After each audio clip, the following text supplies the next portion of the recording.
In a laboratory outside Chicago, a particle is wobbling wrong. Its motion suggests something invisible is pulling on it. Something physicists cannot see, cannot name, and cannot find inside our universe. The numbers do not match.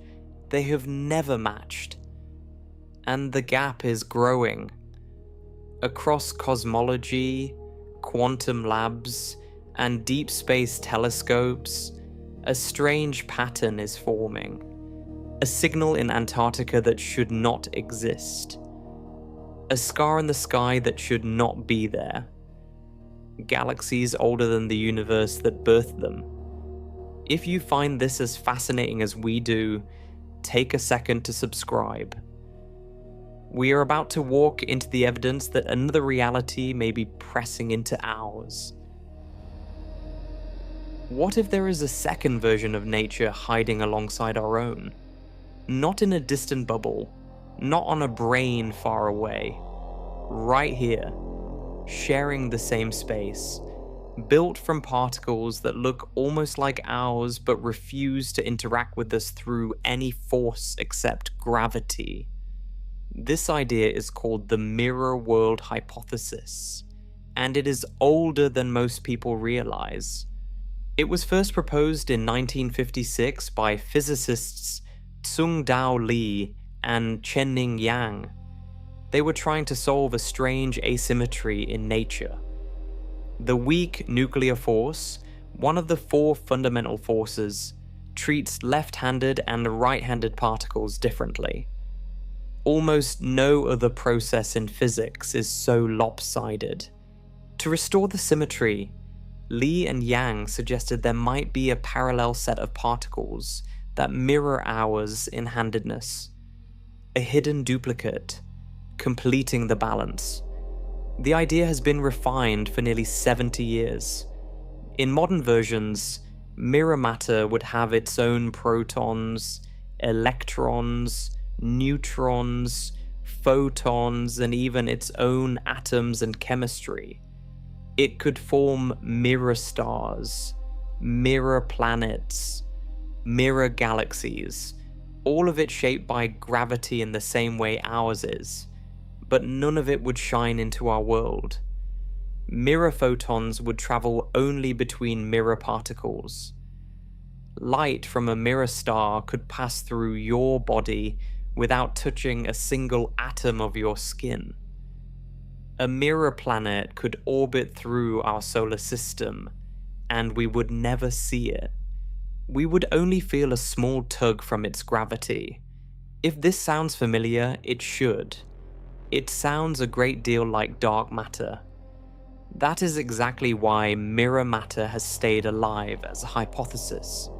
It offers a possible explanation for the missing mass in galaxies, without needing to invent entirely new particles from scratch. Mirror matter would behave the way dark matter behaves. Invisible, heavy, bound by gravity, lurking inside galaxies and clusters. There is no confirmed detection. Searchers have looked for tiny crossover effects. A mirror neutron occasionally turning into a normal neutron. Faint shifts in particle decay rates. Hints in cosmic ray data. Some intriguing results have appeared, including small anomalies in neutron lifetime measurements. But none has risen to the level of cleared evidence. Still, the idea has drawn renewed interest in the past decade. Several research groups are designing experiments specifically aimed at catching a single neutron leaking into the mirror world and back. If even one such event were confirmed, it would change physics overnight. The implications are heavy. A mirror world means our universe is not alone in its own space. Two physical realities could be sharing the same volume, almost completely sealed off from each other. Two histories, two evolutions, two possible chemistries unfolding inside the same cosmic walls. Picture a house with two sets of inhabitants. Same rooms, same walls, same gravity holding everyone to the floor. But each set is invisible to the other. Each walks past the other without ever colliding. Sometimes a faint vibration passes through the structure, hinting that the other family is there. That is the mirror world idea in its sharpest form. It does not require us to leave our universe to find another reality.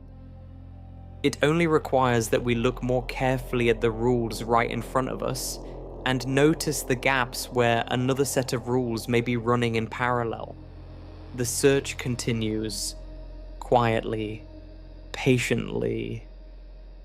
In a few small laboratories with delicate instruments tuned to catch the faintest crossover. The next chapter shifts the question from what is hidden to what is missing. Because there is an element in our universe that should be far more abundant than it is, and nobody knows where the rest of it went. The early universe was a furnace. In the first 3 minutes after the Big Bang, the entire cosmos cooked atomic nuclei out of pure energy. Hydrogen formed first, then helium, then a delicate trace of lithium. The recipe is precise. The math is clean. The predictions for how much of each element should exist are some of the most reliable numbers in cosmology. Almost all of those predictions match, except one.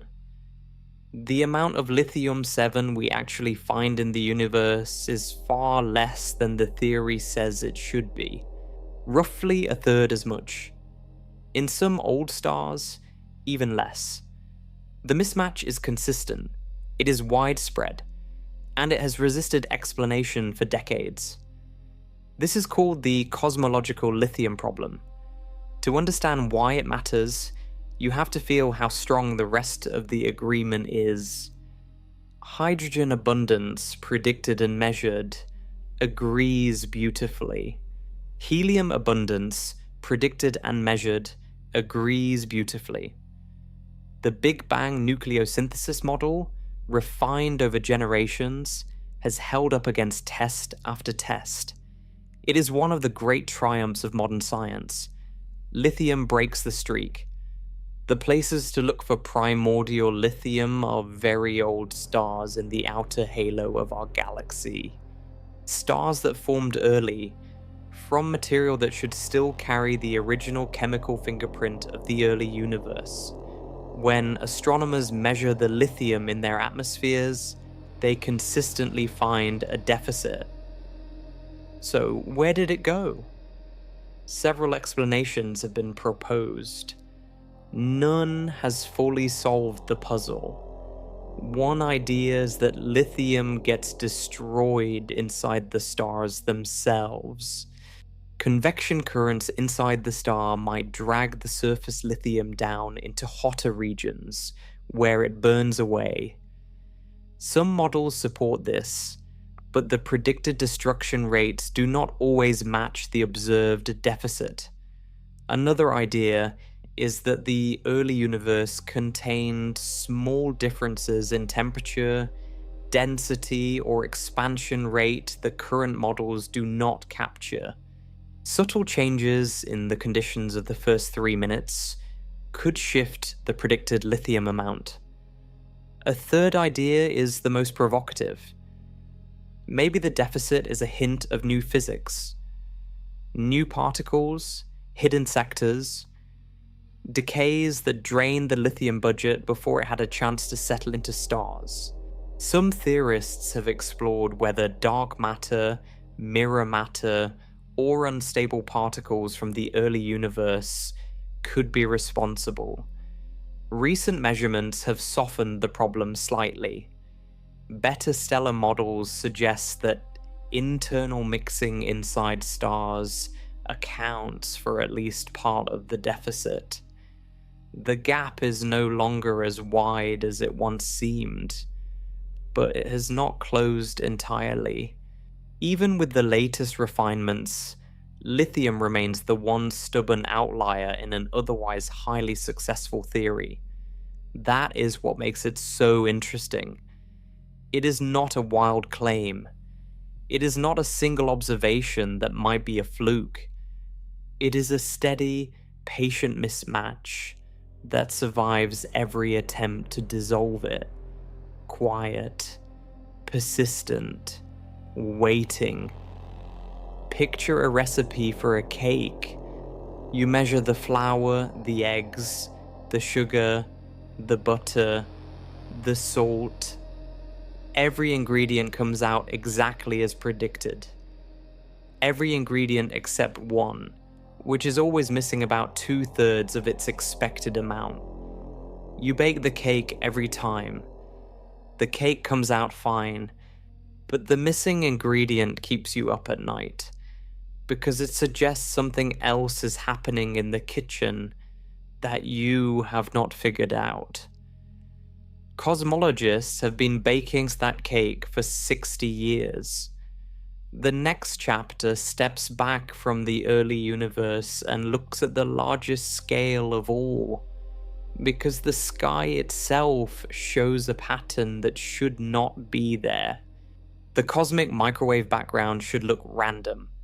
Tiny temperature fluctuations sprinkled in every direction, uniform on the largest scales, with no preferred axis, no special direction, no hidden alignment.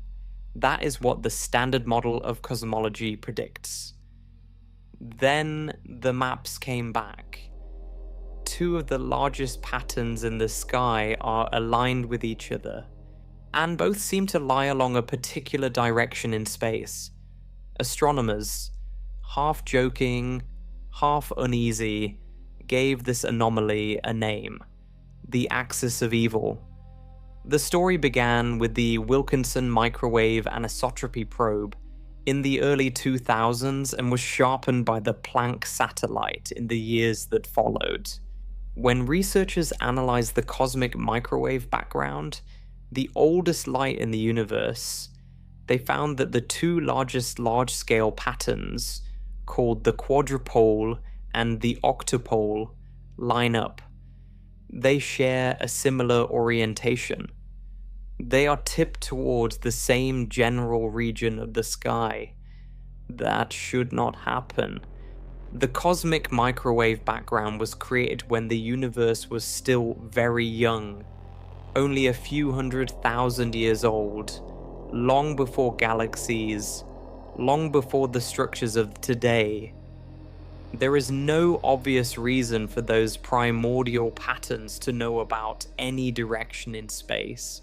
They should be random. They are not. The alignment is not extreme. It is not dramatic. It is statistical. Small enough that some researchers argue it is a coincidence, large enough that others believe it points to something deeper. The debate has been alive for nearly 2 decades. If the alignment is real, it could mean several things. It could mean that the universe is not perfectly uniform on the largest scales.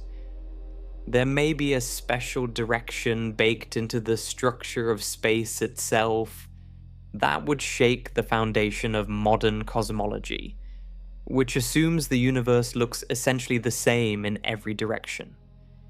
It could mean that something near us, in our own galaxy or in our local environment, is contaminating the data.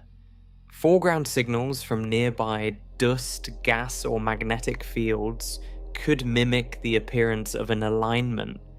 This is a serious concern, and researchers have spent years trying to subtract those effects. It could mean that our universe has a subtle imprint left behind by something larger, a pre-Big Bang state, a collision in higher dimensions, an external influence on the early universe. These ideas are speculative, but they keep returning whenever the anomaly resists a simple explanation. Other large-scale oddities pile on. The cold spot we already saw. A hemispheric asymmetry in which one half of the sky is slightly different in fluctuation strength from the other half. A handful of subtle but persistent statistical patterns that all sit in tension with the assumption of perfect uniformity. None of these is a smoking gun by itself. Each could, in isolation, be a fluke. But the same way a few unusual notes can hint at a melody, the cluster of anomalies has nudged some cosmologists towards suspecting a deeper structure. Picture a snow-covered field stretching to the horizon. From a distance, the snow looks uniform. White, smooth, featureless. Then you walk closer. You see faint footprints in the surface, aligned in a particular direction. Hard to be sure where they came from. Hard to ignore once you see them. That is the cosmic microwave background to the people who study it most carefully. The universe may be more textured than it should be. Slightly tilted, slightly marked, slightly leaning towards something we have not yet identified. The next chapter looks at another tilt. This one is even larger, because galaxies themselves seem to be drifting in a direction that should not exist. Galaxies are not standing still. They are flowing. Most of their motion is easy to explain. Galaxies fall into clusters. Clusters fall towards superclusters. Everything is being pulled by everything else, dancing inside the great cosmic web of dark matter and gravity. That part is well understood. Then, a strange pattern emerged. In 2008, a team of astronomers led by Alexander Kashlinsky reported something unusual. Looking at how light from distant clusters of galaxies was scattered by hot gas, they found a coherent flow. A large group of clusters appeared to be drifting together in the same direction at hundreds of miles per second. The flow extended out to billions of light years. They called it the dark flow. The most disturbing part was not the motion itself. It was where it pointed. The flow seemed to head toward a region beyond the edge of what we can see. A direction where, according to the standard model of cosmology, nothing of consequence should exist. Yet something appeared to be pulling. If the result held, the implications were heavy. It would mean a structure outside our observable universe was tugging on matter inside it. Something massive enough to influence whole galaxy clusters. Something positioned beyond our cosmic horizon, which is supposed to be the final wall of our reality. For some theorists, the natural explanation was even stranger. A bruise from another universe. The remnant gravitational pull of a colliding bubble in the multiverse. An imprint of pre-inflation conditions that survived into our cosmos. None of these were proven. All of them were taken seriously. Then the controversy began. Other groups, using more refined data, especially from the Planck satellite, struggled to confirm the dark flow. Several follow-up studies found no significant signal at the scale claimed. The original result depended on subtle measurements that were difficult to separate from instrumental noise and contamination. As of the present, the scientific consensus is cautious. The dark flow is not confirmed. Most cosmologists treat it as a tentative result, that has likely faded under closer scrutiny. Some, including the original team, continue to argue that the signal is real and that better data will eventually reveal it. The question matters because the cosmic horizon is supposed to be a hard limit. If something beyond it can exert a measurable pull on what we see, the boundary is not as clean as it looks. Information in some indirect form would be reaching across. Even if the dark flow turns out to be a statistical artifact, the underlying issue is real. The universe is large. There may be structures, regions, or even neighboring realities outside our horizon that influenced our cosmos in its earliest moments. Their fingerprints, if they exist, would be subtle, distorted, hard to disentangle from ordinary cosmology. Researchers are now searching for cleaner signatures, imprints in the cosmic microwave background, gravitational anomalies, patterns in the distribution of distant galaxies. None has yet broken through, but the search continues because the prize is enormous. A confirmed signal from beyond the horizon would be the first clear evidence that our universe is part of a larger system. Picture standing on a beach, looking out at the ocean. You see waves rolling toward you. Some of them are large. Some of them seem to come from a direction that does not match the wind. You cannot see what produced them. Maybe a storm far over the horizon, where the curve of the earth hides the source. The dark flow asks whether some of our motion is shaped by storms we cannot see. The next chapter pushes that question into time itself, because some physicists believe our universe carries scars from a cosmos that came before. What if the Big Bang was not the beginning? What if it was a doorway? That is the question Roger Penrose has been asking for the last 15 years. The Nobel laureate, one of the most respected mathematical physicists alive, has argued that our universe is not the first. He proposes that it may be one in an endless sequence of cycles, each cycle ending, each cycle giving rise to the next, each one carrying faint memories of the one before. His framework is called conformal cyclic cosmology. The core idea is strange, but mathematically careful. As the universe ages, all the matter eventually decays or falls into black holes.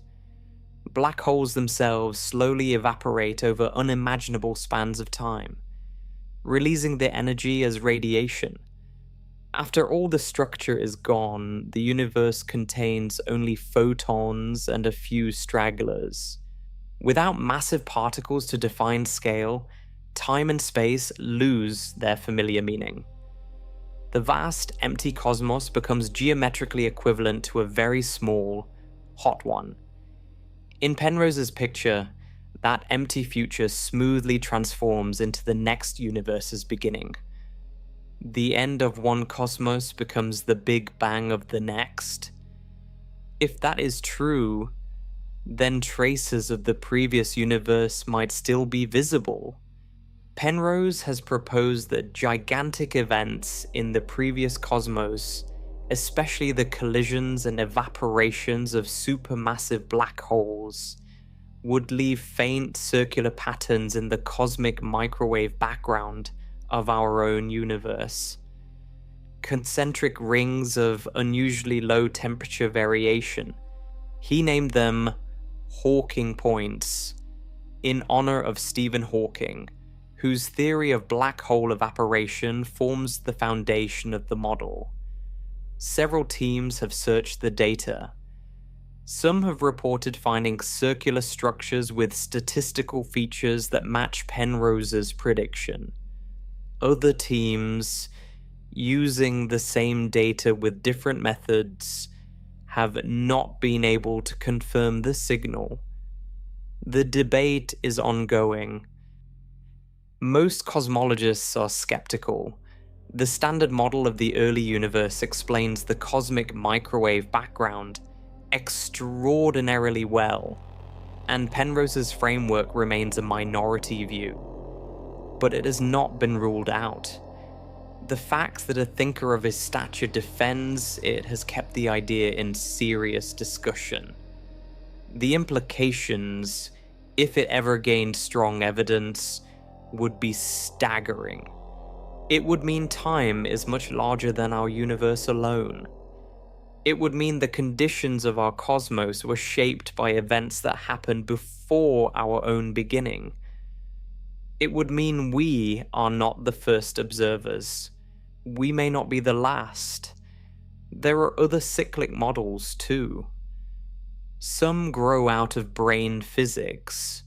Some grow out of bouncing cosmology, where the universe alternately expands and contracts. Each version proposes a different mechanism, but they share the same suspicion. The Big Bang may not be a wall, it may be a hinge. Picture a vinyl record spinning on a turntable. As the needle moves toward the center, the music ends, but the record is round. Lift the needle, place it again at the outer edge. The music starts over. Different notes, different rhythm, played on the same machine. Our universe in this picture is one playthrough of a much older instrument. What we hear is one song. The instrument has been playing for far longer. The next chapter goes further still, because some theories suggest that the universe we see is not even fundamental. It may be a projection from a deeper reality stored in fewer dimensions than our own. Hold a hologram up to the light. It looks three-dimensional. You can see depth, perspective, even motion as you tilt it, but the actual image is encoded on a flat sheet. The depth is an illusion. The information is two-dimensional. Your eye builds the rest. Now imagine that our universe is built the same way. That is the holographic principle, and it is one of the strangest yet most respected ideas in modern theoretical physics. It was first developed by the physicists Gerard 't Hooft and Leonard Susskind in the 1990s, building on earlier work by Jacob Bekenstein on black holes. In 1997, Juan Maldacena turned it into a precise mathematical framework when he discovered a deep connection between gravity in higher dimensional spaces and quantum theories on their boundary surfaces. His discovery, called the ADS/CFT correspondence, is one of the most cited results in theoretical physics. It strongly suggests that, at least in certain mathematical universes, gravity and three-dimensional space can be fully described by a quantum theory living on a lower dimensional boundary. The interior is not extra, it is generated. It emerges out of the boundary information. If the same idea applies to our universe, then everything we experience could be a projection.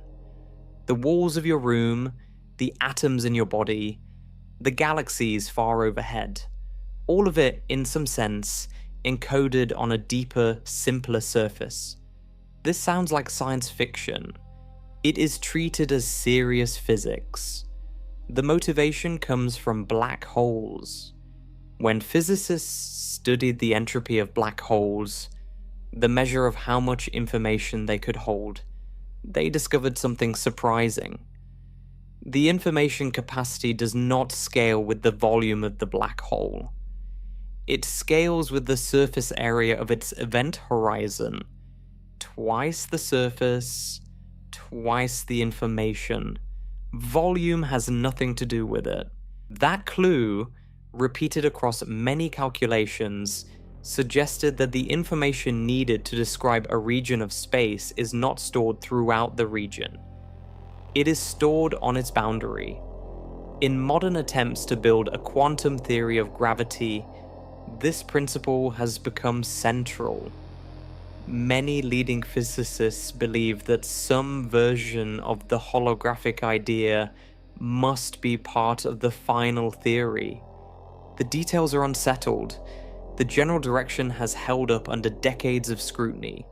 The implications shake the foundation of how we picture reality. Space, in this view, is not a fundamental thing. It emerges.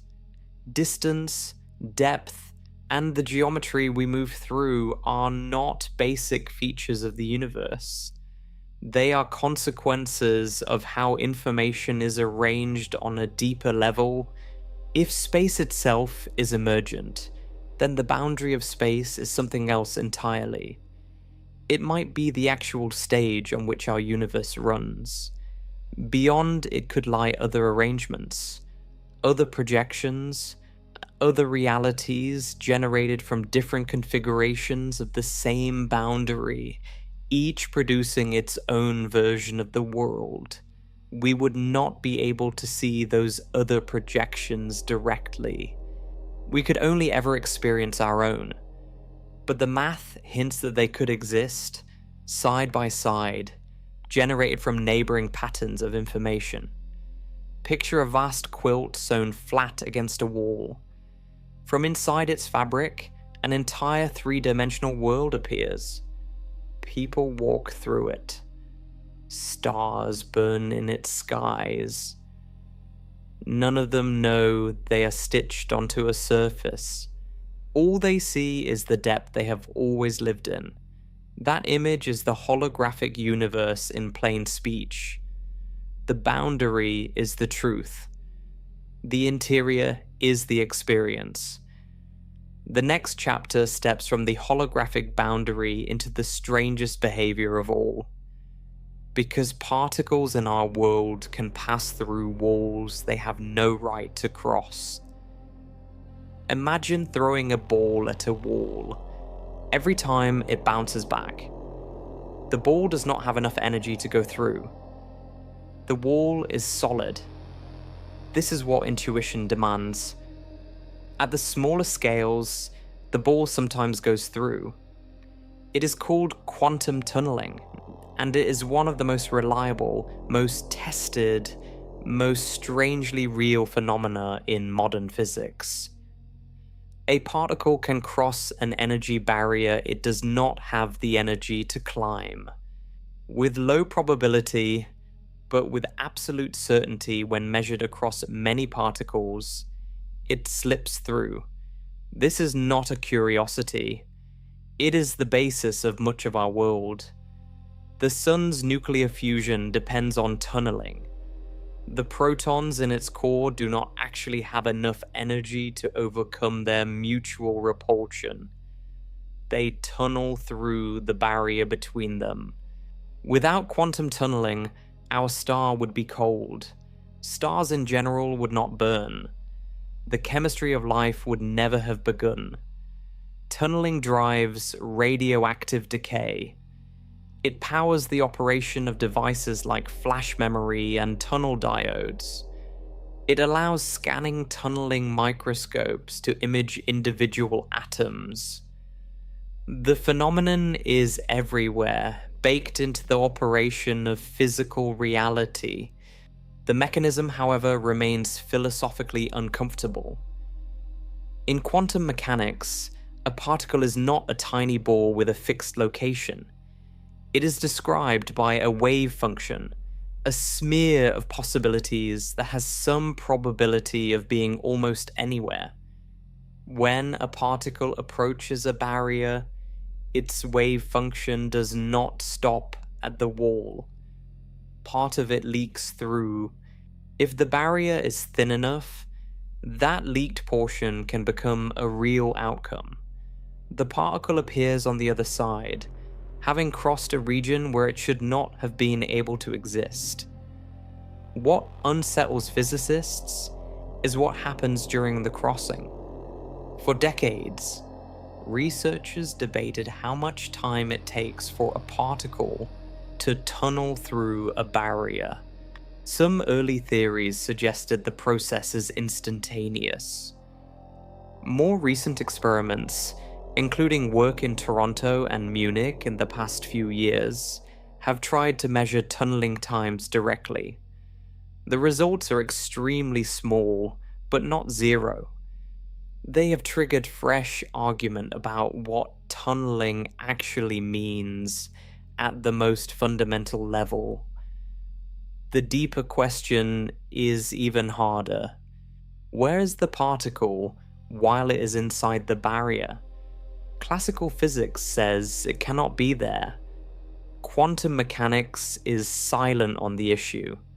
The particle simply has a probability of appearing on either side, with no defined position during the crossing itself. Some theorists wonder if tunneling is a hint that reality includes paths through spaces we cannot easily describe, hidden routes, virtual extensions, connections that bypass the geometry we usually trust. In the more speculative corners of physics, tunneling is sometimes connected to the idea that the entire universe itself once tunneled into existence. Some early models of cosmology, including those associated with Alexander Vilenkin, propose that our universe began as a tiny region that tunneled out of nothing into the conditions we now call the Big Bang. In this picture, even the existence of our cosmos is a kind of grand quantum leak, a singular event that should have been impossible until it happened. Picture a marble rolling toward a thick wall. Sometimes, instead of stopping or bouncing, the marble simply appears on the other side. No hole, no crack, no path. Just a shift from one side to another with the wall completely intact in between. That is what particles do. Every second, in countless places. The fact that we live in a universe where this is normal tells us something profound. The boundaries we trust are not always real. The next chapter looks at another kind of broken expectation. Because the universe, at its deepest level, seems to play favorites in ways physics still does not understand. Physics loves symmetry. The laws of nature usually treat opposites the same way. Left and right, forward and backward, particles and their antiparticles. For decades, physicists assumed all such pairings were equivalent. Then they found a place where nature cheats. It is called CP violation, and it is one of the most important subtle effects ever measured. The letter C stands for charge conjugation, the swap between matter and antimatter. The letter P stands for parity, the mirror flip of left and right. Combine the two, and you should get a perfect mirror version of reality. Every process you see in normal matter should look the same in mirrored antimatter. That was the assumption. In 1964, it broke. A famous experiment by James Cronin and Val Fitch, working with subatomic particles called kaons, showed that the CP symmetry was not exact. Some processes happened slightly differently when matter and antimatter were interchanged, and the spatial mirror was applied. The effect was small. The implication was huge. It meant the universe, at its deepest level, is not perfectly balanced.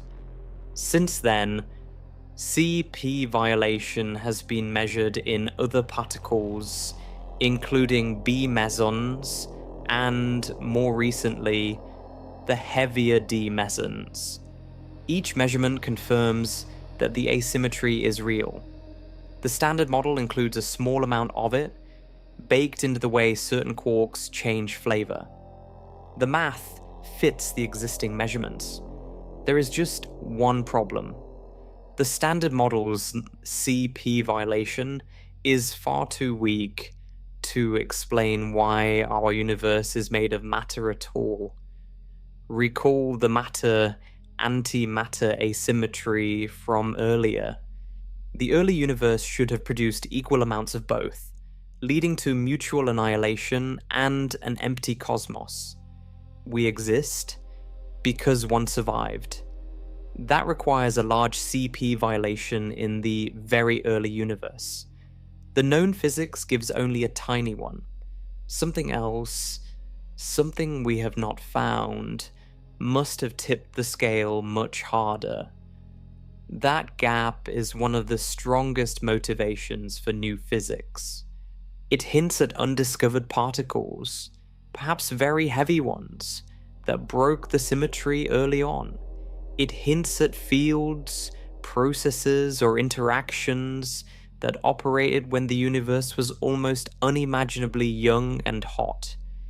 Each of these would belong to a layer of reality that has not yet shown itself directly. The neutron, one of the building blocks of atoms, sits at the heart of an even subtler problem. The strong nuclear force which holds protons and neutrons together theoretically could allow CP violation as well. So far, every measurement has shown that the strong force respects the symmetry almost perfectly. Why almost perfectly is itself unknown, and physicists have proposed entirely new particles, called axions, to explain it.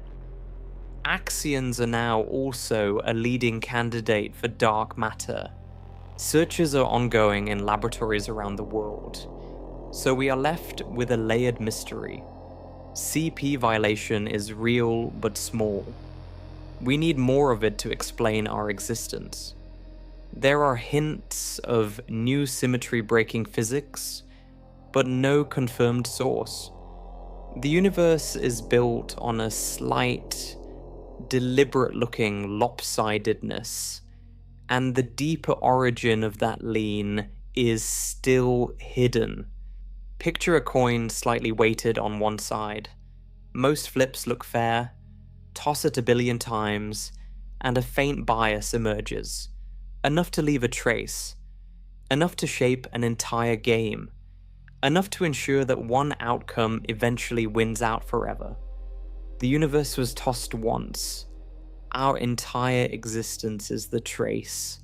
The next chapter looks at another quiet rebellion against expectations. Because some of the lightest particles in nature keep changing their identity in mid-flight. Neutrinos are nearly invisible. Trillions pass through your body every second without leaving a trace. They are produced inside stars, inside reactors, inside the air above your head whenever a cosmic ray hits the atmosphere. They were once thought to be massless. They were once thought to come in 3 fixed types. Both assumptions turned out to be wrong. There are 3 known flavors of neutrino: electron, muon, and tau. Each is associated with a different charged partner. Naively, a neutrino born as one flavor should stay that flavor. It does not. Neutrinos change. As they travel, they oscillate between flavors, switching identities in mid-flight. A neutrino born as an electron type can arrive at a detector as a muon type. A muon type can arrive as a tau type. The transformation is smooth, periodic, and built into the structure of the particle itself. The discovery came in stages.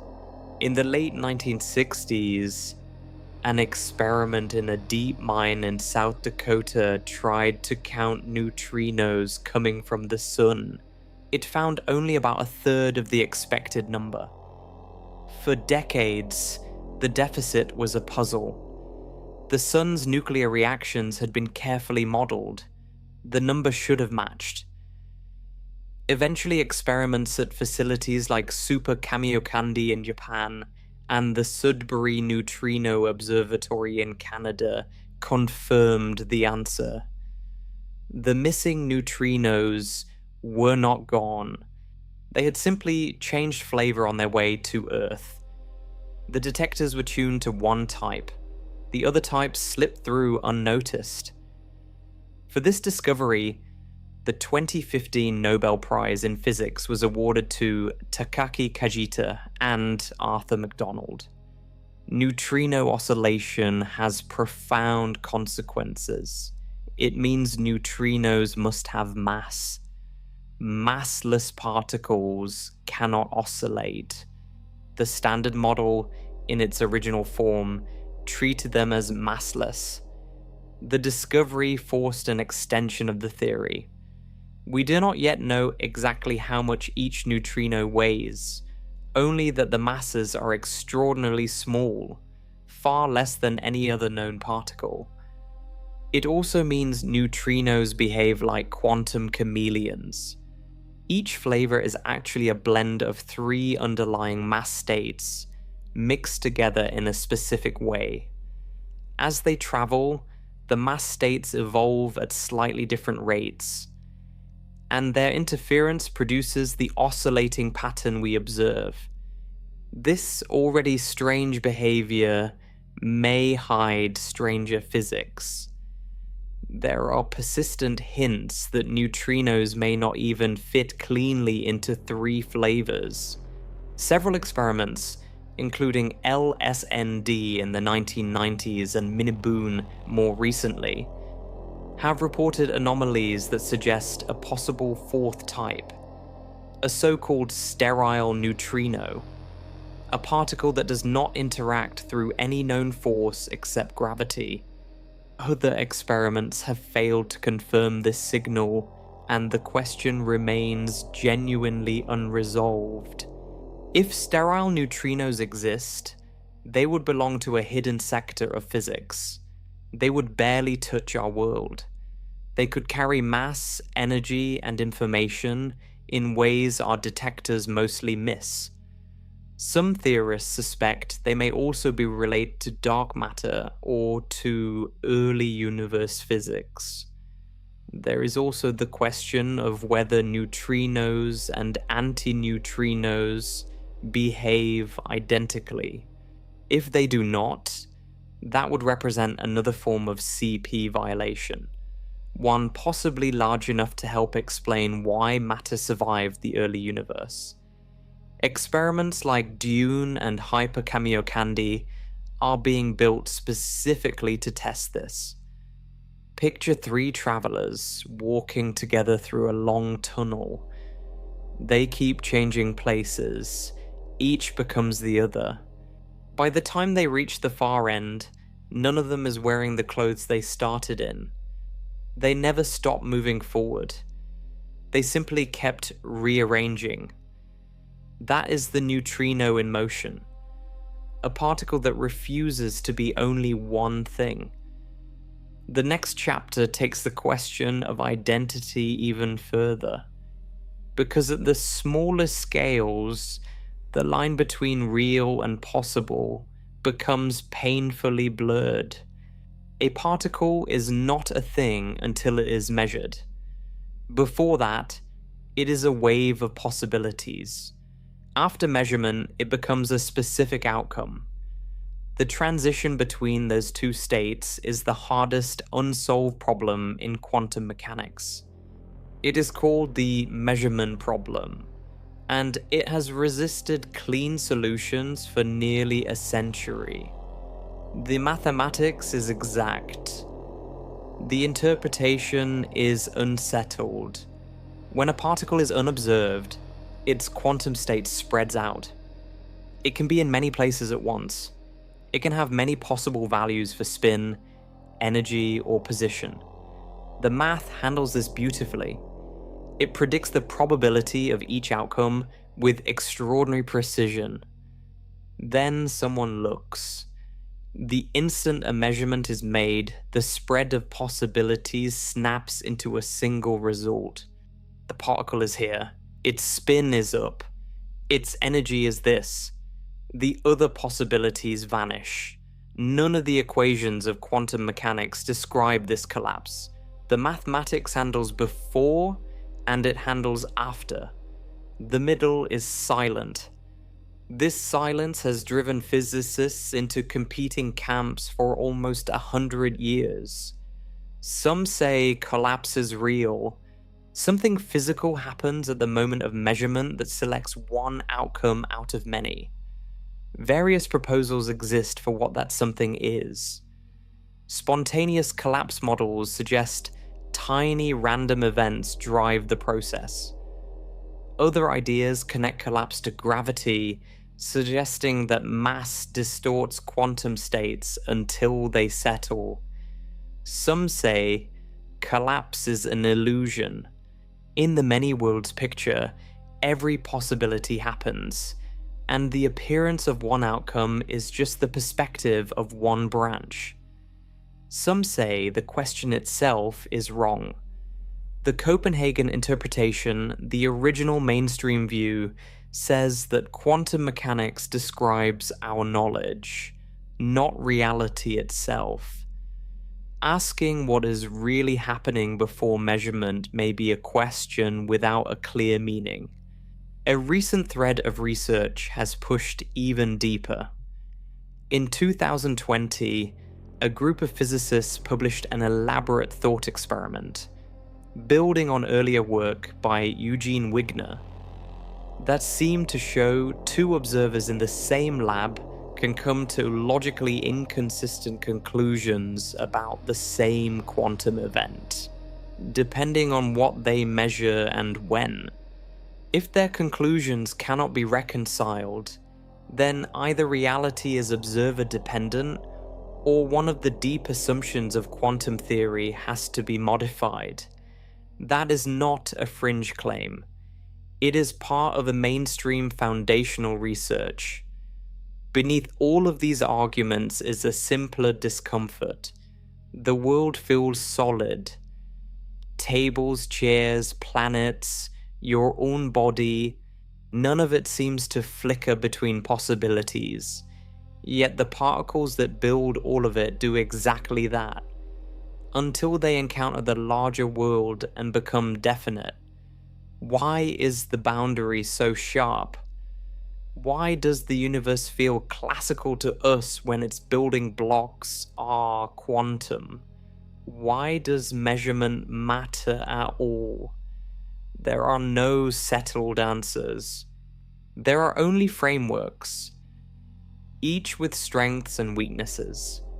The fact that the deepest theory of nature contains a step it cannot describe is one of the strongest arguments that something larger is missing from physics.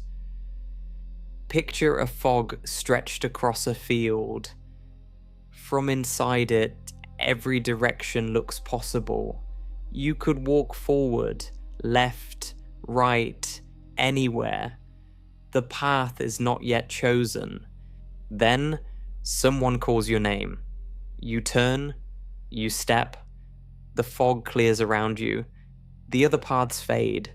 They were real until the moment they were not. The universe behaves like that field. We rarely notice. But the moment we look, we are part of the choosing. The next chapter takes the question of reality to its most violent edge. Because the vacuum itself may be unstable, and a single bubble could rewrite everything. The vacuum we live in may not be the lowest one. There may be a deeper, more stable vacuum waiting beneath it. If the universe ever finds a way to fall into that lower state, the consequences would be absolute. This is called vacuum decay, and it is one of the most quietly terrifying possibilities in physics. Here is the underlying idea. In quantum field theory, the vacuum is not just empty space, it is the lowest energy configuration of the fields that fill the universe. The Higgs field, which gives many particles their mass, is one of those fields. Its current value is what shapes the world we know. Calculations done over the last decade, especially after the discovery of the Higgs boson at the Large Hadron Collider in 2012, suggest something disturbing. Given the measured masses of the Higgs boson and the top quark, our vacuum may not be the most stable one possible. It may be metastable, stable enough to have survived for almost 14 billion years, but not truly at the bottom of the energy landscape. If a small region of space ever transitioned to the deeper vacuum, it would form a bubble. Inside the bubble, the laws of physics would be different. Particles would have different masses, atoms might not exist, chemistry, biology, gravity itself would be reshaped. The bubble would not stay small. It would expand, almost at the speed of light, sweeping through space. Every region it crossed would be replaced by the new vacuum. Stars, planets, atoms, you, all of it transformed at the boundary into something incompatible with life. The change would arrive at the same time as the news of it. There would be no warning. This sounds apocalyptic. It is also, in the most literal sense, theoretically possible. The good news, if it can be called that, is that the calculated lifetime of our metastable vacuum is enormous. Far longer than the current age of the universe. Far longer than the time it would take for galaxies to dissolve. Most physicists treat vacuum decay as a curiosity, not an urgent threat. There are also large uncertainties. New physics, hidden particles, undiscovered fields could alter the calculation. Some models stabilize the vacuum entirely. Others push the decay timescale to even greater lengths. Without a complete theory of everything, the precise risk cannot be pinned down. What stays interesting is the structural lesson. If our vacuum is one of many possible states, then nature has a landscape of options. Our particular state might just happen to be the one we live in. Other states could exist elsewhere, in distant regions of the multiverse, or in parts of space that have already fallen into them. Some theorists wonder whether other bubbles in other vacuum states are out there now, forever beyond our horizon, expanding through their own emptiness, hosting their own conditions, each one a different setting on the dial of physics, each one a separate universe in a much larger picture. Picture a still pond covered in ice. The ice is smooth. The water beneath is calm. It has been calm for ages, but the ice is not infinitely stable. Somewhere a tiny crack could form. A bubble of liquid could rise. From that point, the entire surface might begin to thaw, faster and faster, until the pond is no longer the place it was. Our universe may rest on ice that thick. It may rest on ice that thin. We do not yet know. The next chapter pushes the idea of observation itself to its strangest extreme, because some thinkers have argued that the act of being conscious might shape which version of reality we experience. In quantum mechanics, observation matters. Not philosophically, operationally. The math contains a step that depends on someone or something making a measurement. Whether that step needs a conscious mind, a piece of equipment, or simply a large physical environment is one of the longest running debates in physics. The strangest version of this debate is called quantum suicide and quantum immortality, a thought experiment connected with the many worlds interpretation. It was popularized by physicist Max Tegmark in the late 1990s as a way to highlight the most disturbing implication of the Everett picture. Imagine a quantum coin flip with two outcomes. In one, an observer survives. In the other, they do not. According to the many worlds picture, both outcomes happen. The universe splits. In one branch, the observer continues. In another, they are gone. From the inside perspective of consciousness, only the surviving branch is ever experienced. The other branch contains no observer to feel anything. Repeat the experiment many times. From an outside view, the observer would almost certainly be gone. From the observer's internal view, by definition, they would always find themselves on the surviving branch. They would never experience the alternative. This thought experiment is not a recommendation. It is not a real procedure. It is a logical exploration of what the many worlds picture implies if taken at face value. It also raises questions that physicists are reluctant to dismiss outright. What does it mean that consciousness only ever finds itself in branches where it exists? Does that say something about the structure of the multiverse? Or only about the trivial fact that non-existence is not experienced? Most physicists treat this kind of argument as philosophically interesting, but empirically empty.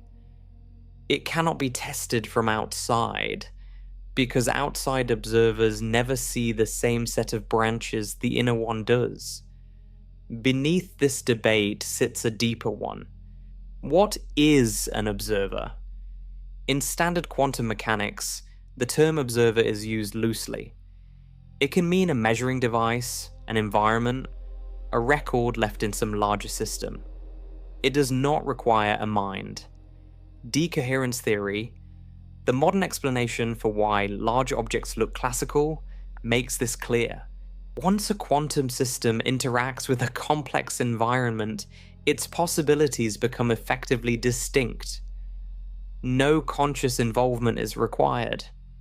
Some thinkers, especially in the foundations of physics, argue that consciousness still plays some role.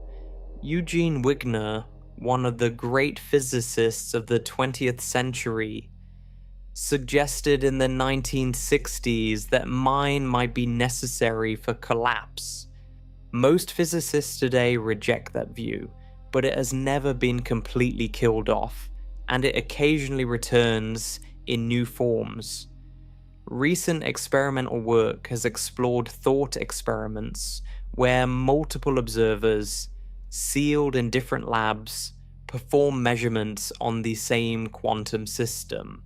The results, theoretically, can lead to logical contradictions about what is real. These so-called Wigner's friend experiments are a serious area of research and have produced strange partial confirmations that observer dependence is not just philosophical. Picture a long hallway lined with mirrors. Each mirror reflects a slightly different version of the room. As you walk, the room changes around you. Each step shifts which version is visible. You can never be in the entire hallway at once. You only ever see one frame. Reality at the smallest scale may behave that way. We do not see all of it.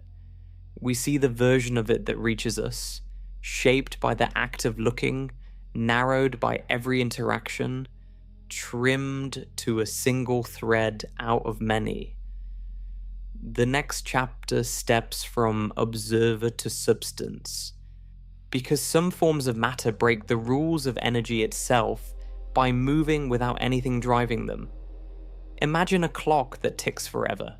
No battery, no spring, no external force. The hands sweep around the face for as long as the clock exists, driven by nothing visible.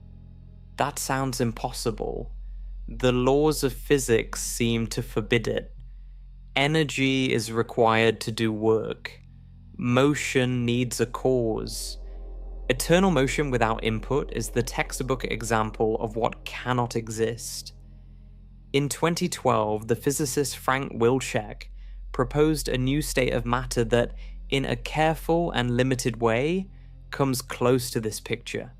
He called it a time crystal. The idea grew out of an analogy with ordinary crystals.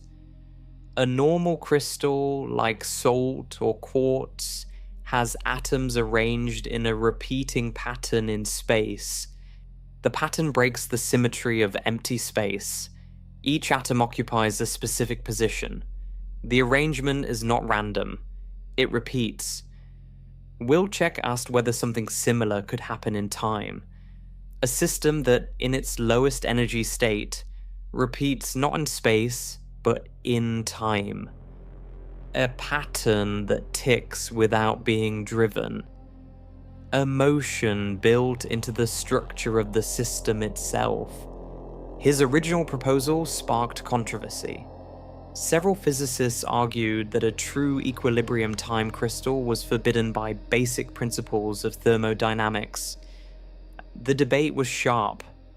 What followed was even stranger. Researchers found that time crystals could exist, with a slight modification of the original concept. They are not in true equilibrium. They are in a special state called a discrete time crystal, found in driven systems. A pulse of energy is applied at one frequency, and the system responds with a periodic motion at a different, slower frequency. The response is robust. It survives small disturbances. It cannot be explained by any classical resonance. In 2017, two separate experimental groups, one led by Mikhail Lukin's team at Harvard, and another led by Christopher Monroe's team at the University of Maryland, reported the first observations of discrete time crystals. They built systems out of trapped ions and out of nitrogen vacancy centers in diamond. Both showed the predicted behavior, periodic patterns in time, locked into a rhythm that was not directly imposed. Since then, time crystal-like behavior has been observed in additional systems, including quantum simulations on platforms like Google's Sycamore processor in 2021. These results are not parlor tricks. They are carefully controlled, peer-reviewed observations of a new phase of matter. The implications are not yet fully understood. Time crystals do not solve the problem of perpetual motion in the classical sense. They cannot do useful work without input. But they show that the structure of time itself can host patterns and order in ways that physics had not previously recognized. They hint that nature has more states of being than the small list we used to teach. There is a conceptual link to the deepest questions. If time can host hidden order, then time is not a featureless line. It has texture. It has structure. The arrow of time, the direction of physical processes, the very way moments connect to each other, may all depend on properties of time we are only beginning to map. Picture a metronome that keeps ticking long after the musician has left the room. Quiet, steady, small, locked into a rhythm that needs no hand to maintain it. From outside, it looks like nothing is happening. From inside, the structure of time itself is humming. The next chapter steps from new states of matter to the largest question of all, because some thinkers wonder whether the universe we see is built more like a calculation than a physical thing. There is a question that respectable physicists no longer fully laugh at. Could our universe be a simulation? Not the laptop kind. Something deeper. A computation running on substrate we cannot see. The idea is mostly philosophical, but it has been formalized carefully enough to deserve scrutiny. The most famous version was published in 2003 by the philosopher Nick Bostrom, who argued that under certain assumptions, simulated minds may eventually outnumber natural ones, making it statistically plausible that any given observer is inside a simulation. That argument by itself proves nothing. It depends on assumptions about the future of intelligent civilizations and the cost of running detailed simulations. Different assumptions yield different conclusions. What makes the idea harder to dismiss is not the philosophy, it is the texture of physics. When physicists examine the fundamental laws, they keep finding features that resemble computational design. Information appears central. Entropy, which once seemed to be only a measure of disorder, is now understood as a measure of information. The holographic principle suggests that the contents of a region of space can be encoded on its boundary with a finite number of bits per unit area. Black holes appear to store and slowly release information in patterns that look more like data processing than ordinary physics. Discreteness appears at the smallest scales. There are minimum lengths and times below which the equations of physics seem to break down. Energy comes in fixed quantum units. Spin takes only specific values. Reality, beneath its smooth appearance, looks pixelated when examined closely enough. There are also fine-tuned constants: the strength of gravity, the mass of the Higgs boson, the charge of the electron. Many of these values sit in narrow ranges that allow stars, atoms, and life to exist. The fact that they fall in those ranges, rather than disastrous ones, has driven physicists toward either multiverse explanations or careful neutrality. Some thinkers have wondered whether the values look more like settings on a system than like accidents of nature. None of this proves the simulation idea. Each feature has alternative explanations.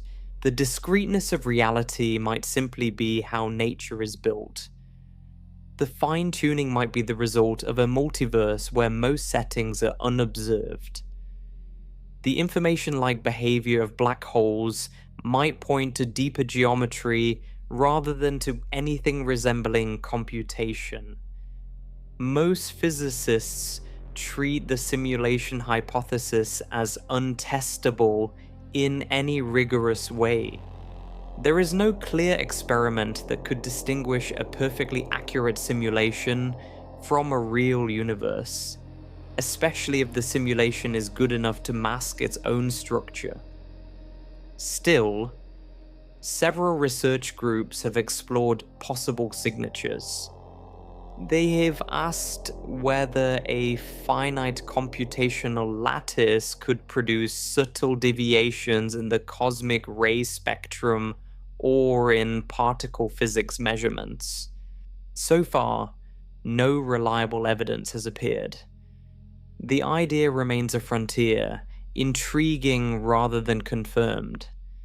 The deeper interest is structural. Whether or not we live in a simulation, the fact that physics keeps revealing rules that look more like compressed algorithms than like classical mechanics is meaningful. It suggests that the universe is, in some real sense, an information processing system. That insight, regardless of whether anyone is running it on something else, is reshaping how scientists picture the foundation of reality. Picture a vast computer running every law of physics in lockstep. Every star, every atom, every choice, every coincidence carried out one calculation at a time. From inside the machine, nothing about the experience reveals the substrate. The world feels solid. The numbers feel real. We may live in such a system. We may not. The truth, for now, lies just beyond what we can test. The next chapter steps back from each anomaly individually and looks at them together. Because the strangest thing about all these clues is that they keep pointing in the same direction. Take all the strange clues we have walked through and lay them on a single table. The wobbling muon, the upward particles in Antarctica, the two different rates of expansion in our universe, the cold scar in the cosmic microwave background, the galaxies that grew up too fast, the 95% of reality we cannot directly see, the vacuum energy that should be enormous but is almost zero, the arrow of time emerging from impossibly fine initial conditions, the energy that goes missing inside our largest colliders, the matter that should not have survived the early universe, the particles that change behavior when watched, the entanglement that links objects across any distance, the branching paths of many worlds, the brains brushing against each other in higher dimensions,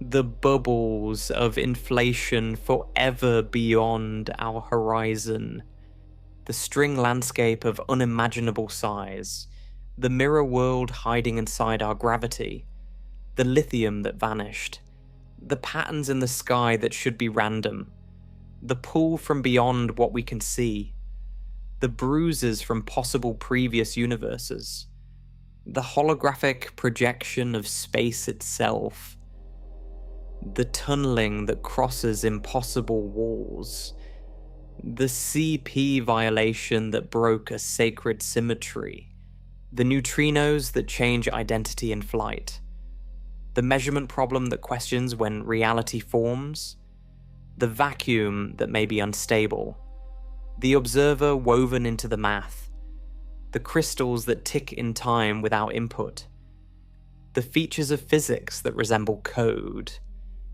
Each of these on its own is a single anomaly, a puzzle, a loose thread.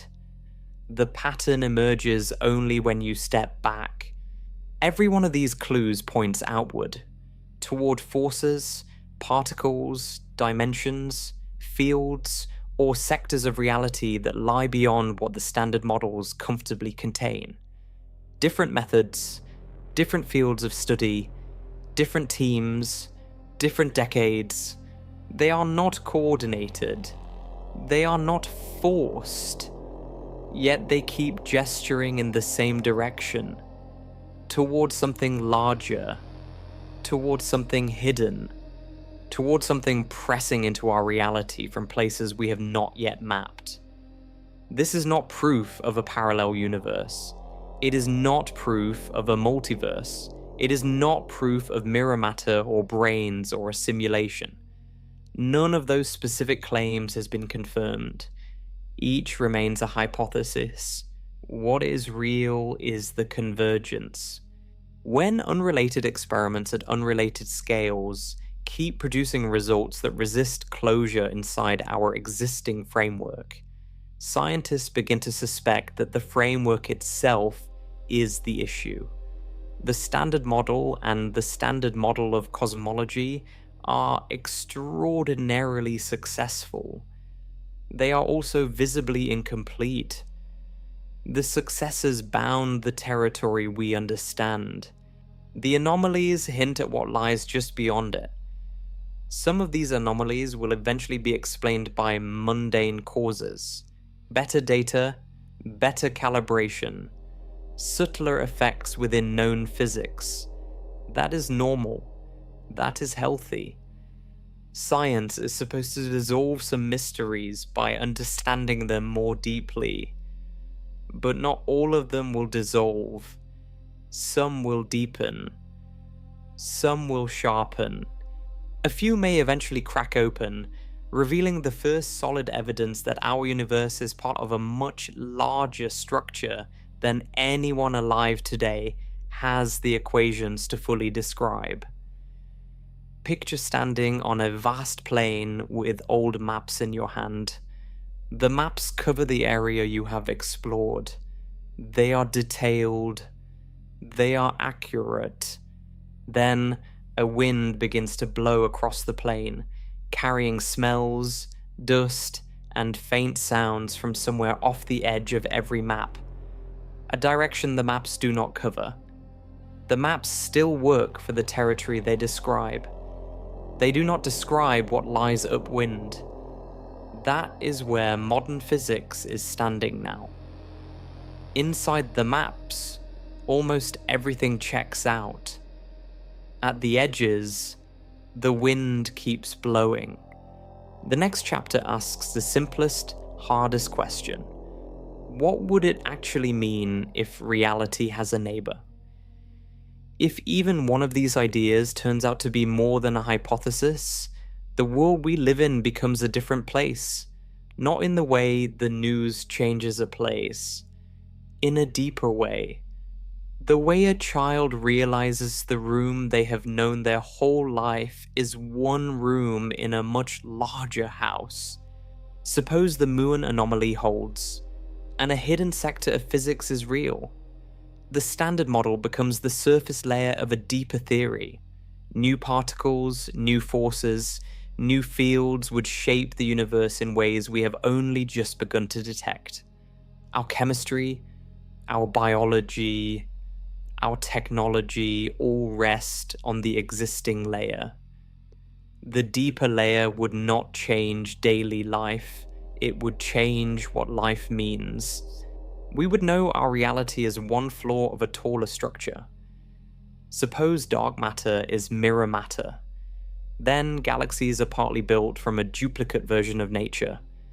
Mirror stars, mirror planets, possibly mirror chemistry, lacing through every cluster we see. The night sky would be twice as full. We would only ever see half. Our gravity would be holding hands with another universe inside the same volume. Suppose the Hubble tension and the cosmic anomalies eventually point to a multiverse, whether through eternal inflation, the string landscape, or brain collisions. Our universe becomes one bubble among uncountably many. Our laws are local, our physics is specific. The constants we treat as fundamental are settings inside a larger menu.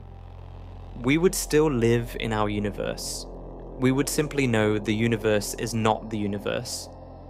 Suppose the holographic principle is correct, and space itself is emergent. Then distance, depth, and the geometry we move through are not basic features of the world. They are projections from a deeper level. Reality would feel the same, but the floor we stand on, in the deeper sense, would be made of information. The boundary, not the volume, would be the truth. Suppose Penrose is right and there were universes before ours. Then, time is older than we think. Our cosmos is one season in a long climate. The conditions that allowed us to exist are not the first conditions, they are the latest ones. Our beginning was someone else's end.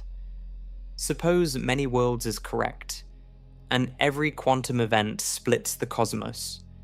Then every choice, every collision, every measurement seeds new branches. Other versions of you have already been born. Other versions of Earth turned out differently. Other versions of every event you have ever experienced exist in fully real branches of a vast tree. In none of these pictures does the immediate world around you change. The chair you sit on stays solid. The air stays breathable. The sky stays the color it has always been. What changes is the meaning of solidity, of air, of sky. It would mean we are not living in a sealed system. It would mean our reality has edges, neighbors, deeper layers, possibly siblings.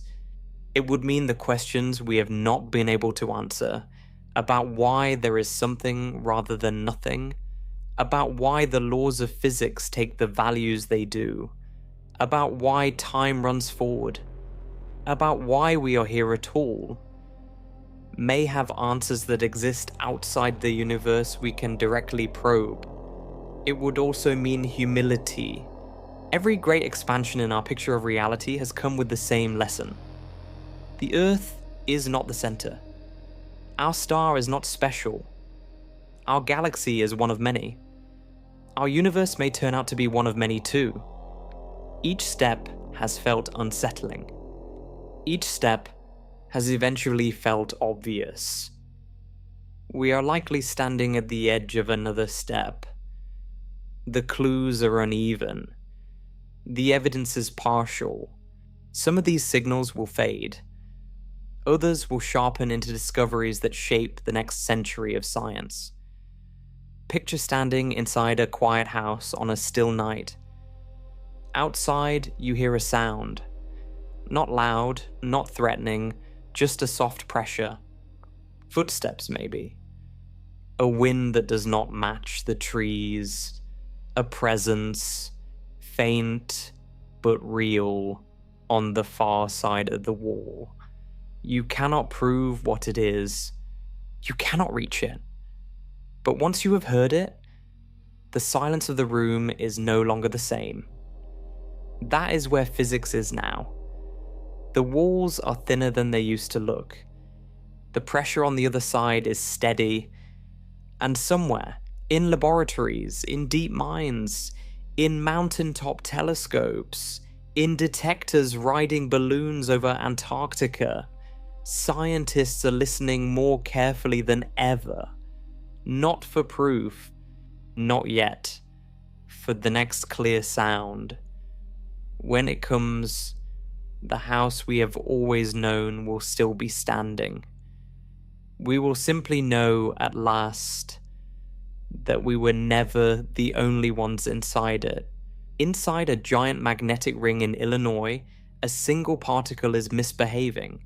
It is called a muon, a heavier cousin of the electron, and it spins like a tiny gyroscope inside a powerful magnetic field. Physicists know exactly how fast it should wobble. They have calculated it down to a level so precise it feels almost unreal. The muon refuses to obey. Its wobble is slightly off. Not by much, but by enough. That tiny mismatch is the result of an experiment called Muon G-2, run at Fermilab. Scientists shoot muons into a 14-meter wide superconducting ring and measure their precession with extreme care. The newest results, released in 2025, confirmed the anomaly with the highest precision ever achieved. The muon is wobbling faster than the known laws of physics predict. Here is why that matters. A muon is not alone in empty space. Quantum theory says the vacuum around it is alive. Invisible particles flicker in and out of existence, brushing against the muon, tugging on its spin. Every known particle in our universe has been counted, weighed, and added to the prediction. The math should match the measurement. It does not. Something is pulling on the muon that is not in our list. Think of it like a compass needle that should point straight north. You know every magnet in the room. You have measured them all. But the needle keeps drifting a little to the east. That means there is another magnet somewhere. One you cannot see. One that is not in the room you thought you were standing in. That is the situation physicists are in right now. The deviation is small in numbers, but enormous in meaning. It hints that the muon is feeling forces from particles or fields that exist outside the standard model, the framework that has guided physics for 50 years. Some researchers believe this could be the first measurable touch of physics from beyond our reality. A whisper from a neighboring sector of nature. A signal that something is leaking through. There is a careful debate about this. Some theoretical calculations, using a method called lattice quantum chromodynamics, suggests the gap might be smaller than first thought. Others insist the anomaly is real and growing. As of the latest update, the experimental result and the most widely accepted prediction still disagree at a level scientists describe as a strong tension. Strong enough that nobody is calling this a coincidence anymore. A single particle smaller than an atom may be the first crack in the wall, and the wall is the boundary of everything we know. If something is reaching across that boundary, even slightly, it changes what reality is. It means our universe is not closed. It means there are forces, particles, or entire sectors of physics that we cannot directly see, but whose fingerprints are already on our instruments. That is what makes the muon experiment so disturbing.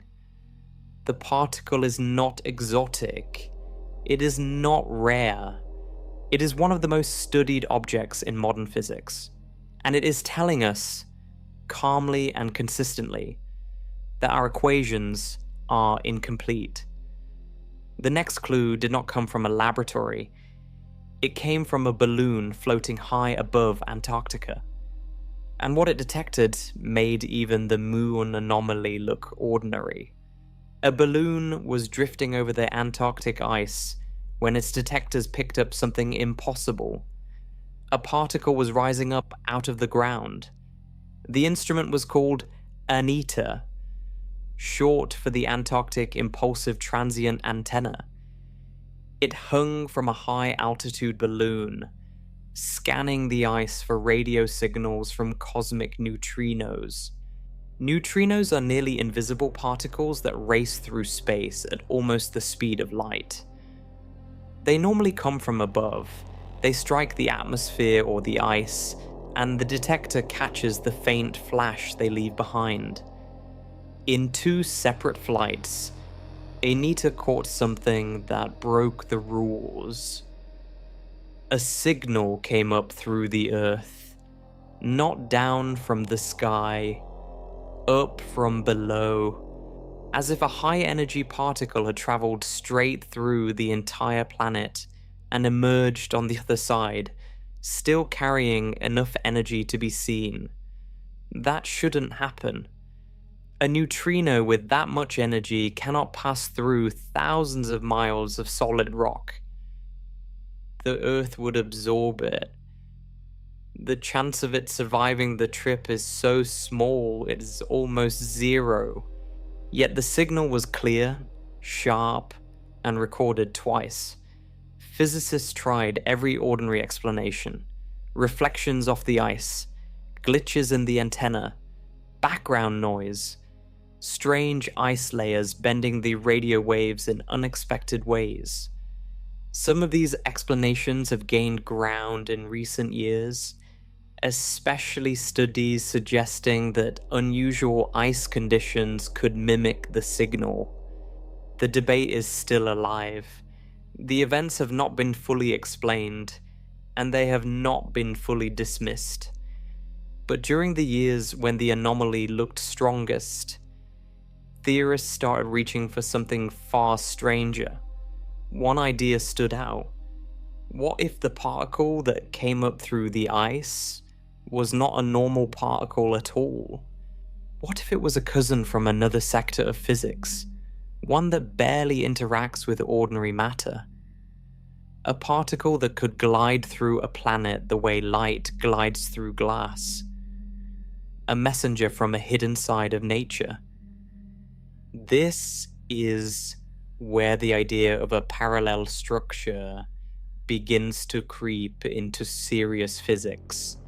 Some models propose that our universe shares space with a mirror world, or with a hidden sector, where particles exist that look almost like ours but follow slightly different rules.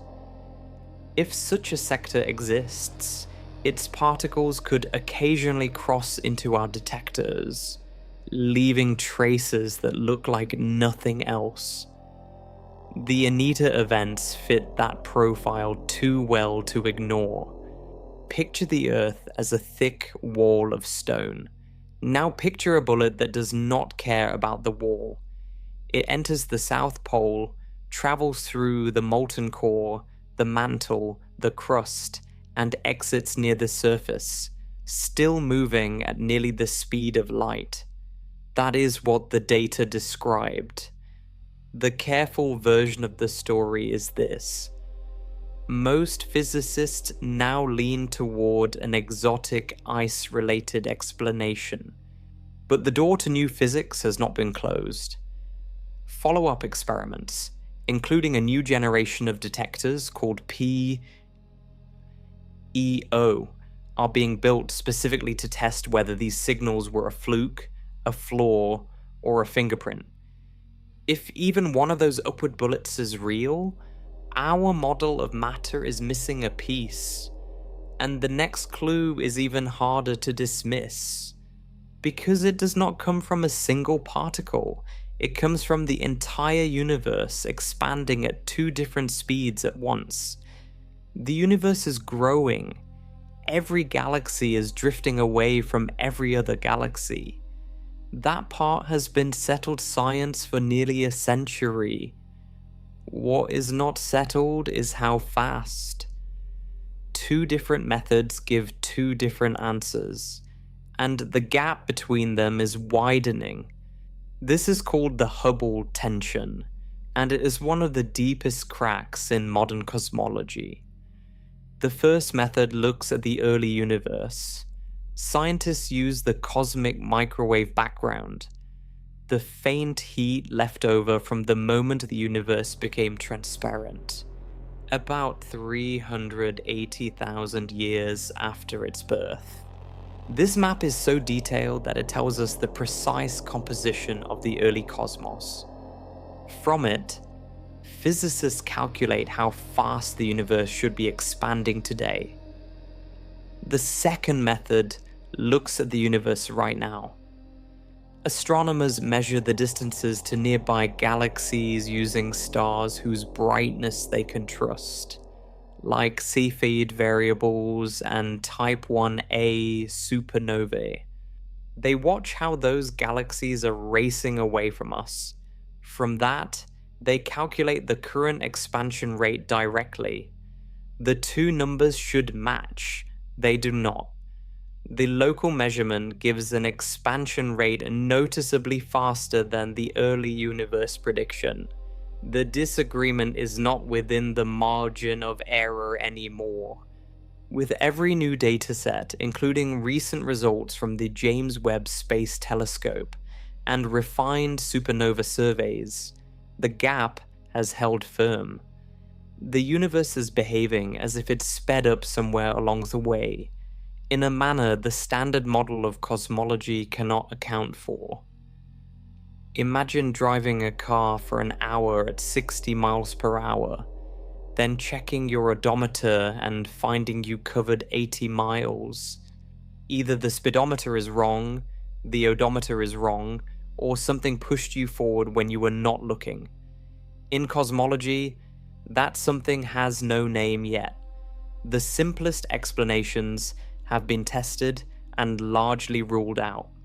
Calibration errors, dust effects, bias in stellar measurements. Each one has been chased down. The tension survives. That leaves the harder possibilities.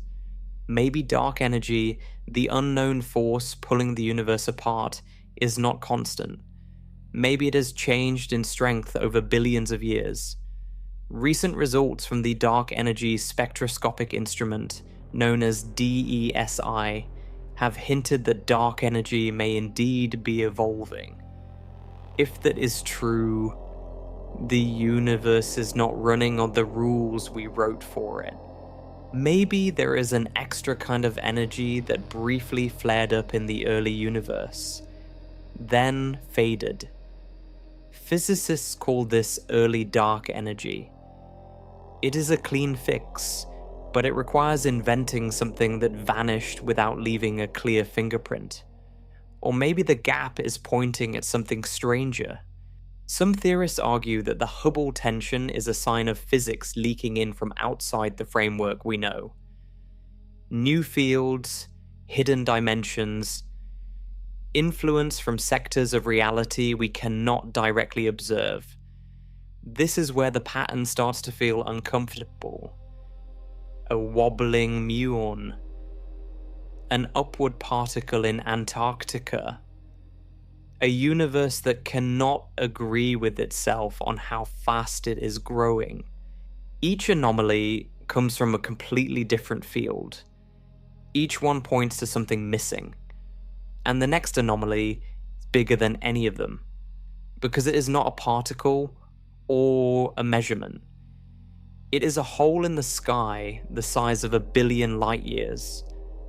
There is a place in the sky where the universe looks wrong. It is colder than it should be, emptier than it should be, and it stretches across a region so vast that even cosmologists who have studied it for years still call it a problem. It is called the cold spot, and it sits in the southern sky, in the direction of the constellation Eridanus. To understand why it disturbs scientists, you have to understand what they were expecting. The cosmic microwave background is the oldest light in the universe. It fills the sky in every direction with an almost perfectly even glow. Tiny ripples in temperature mark the seeds of galaxies. Most fluctuations are predictable, evenly distributed, and small. The cold spot is none of those things. It is a patch of sky that is unusually cold, and at its center, it is colder still. Around it, surveys found something even more striking. The galaxies in that direction are sparse. There appears to be a giant region with far fewer galaxies than average, sometimes called the Eridanus supervoid. Some studies estimate it could span well over 1 billion light-years across, although the size is debated. A void of that scale should not exist this late in the life of the universe. Standard cosmology allows for voids. It expects them. Galaxies cluster like foam, with empty bubbles between them.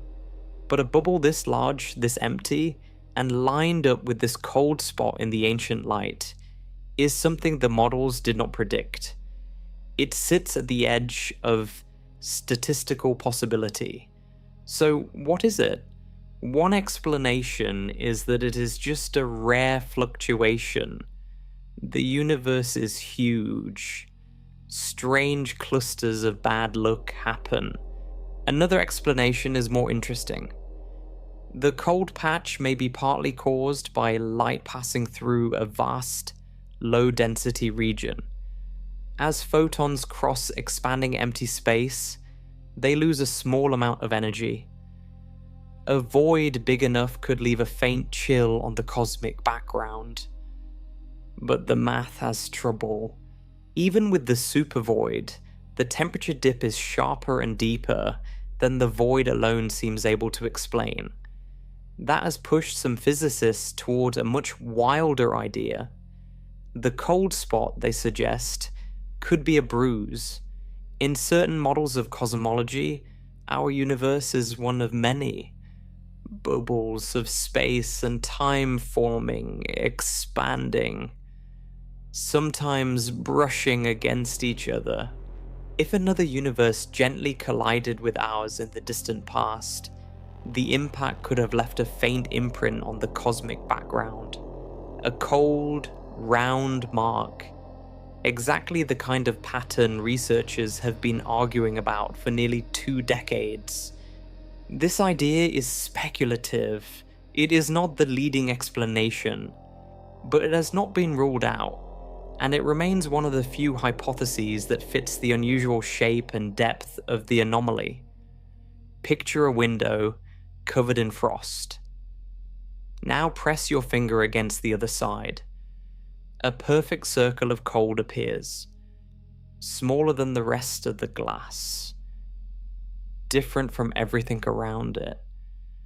A sign that something exists on the far side, even if you cannot see it. That is what the cold spot looks like to the people who study it most carefully. A scar, a possible fingerprint, a reminder that the universe has edges we have not yet understood. And the next clue is even harder to absorb, because it is not a mark in the sky. It is galaxies that should not be old enough to exist. The James Webb Space Telescope was supposed to confirm what we already knew. Instead, it began breaking the timeline. When Webb opened its golden eye on the early universe, astronomers expected to see faint, small, messy galaxies, newborn collections of gas and dust, just beginning to organize. The standard model of cosmology said it took hundreds of millions of years for matter to settle into anything large or mature. What Webb found instead were galaxies that look far too grown up, massive, bright, surprisingly structured. Some appear to host enormous black holes already in place. Some contain old red stars, an epoch when the universe should have been too young to have produced them. Several of these objects sit at redshift so high that we're seeing them as they were only a few 100 million years after the universe began. That is a problem. In the standard timeline, galaxies grow slowly. Gas falls into invisible scaffolds of dark matter. Stars form, galaxies merge. Mature shapes take billions of years to develop. But Webb is showing us mature features at a stage when the universe should still be a chaotic toddler. The early data triggered headlines suggesting cosmology was broken. The truth is more careful.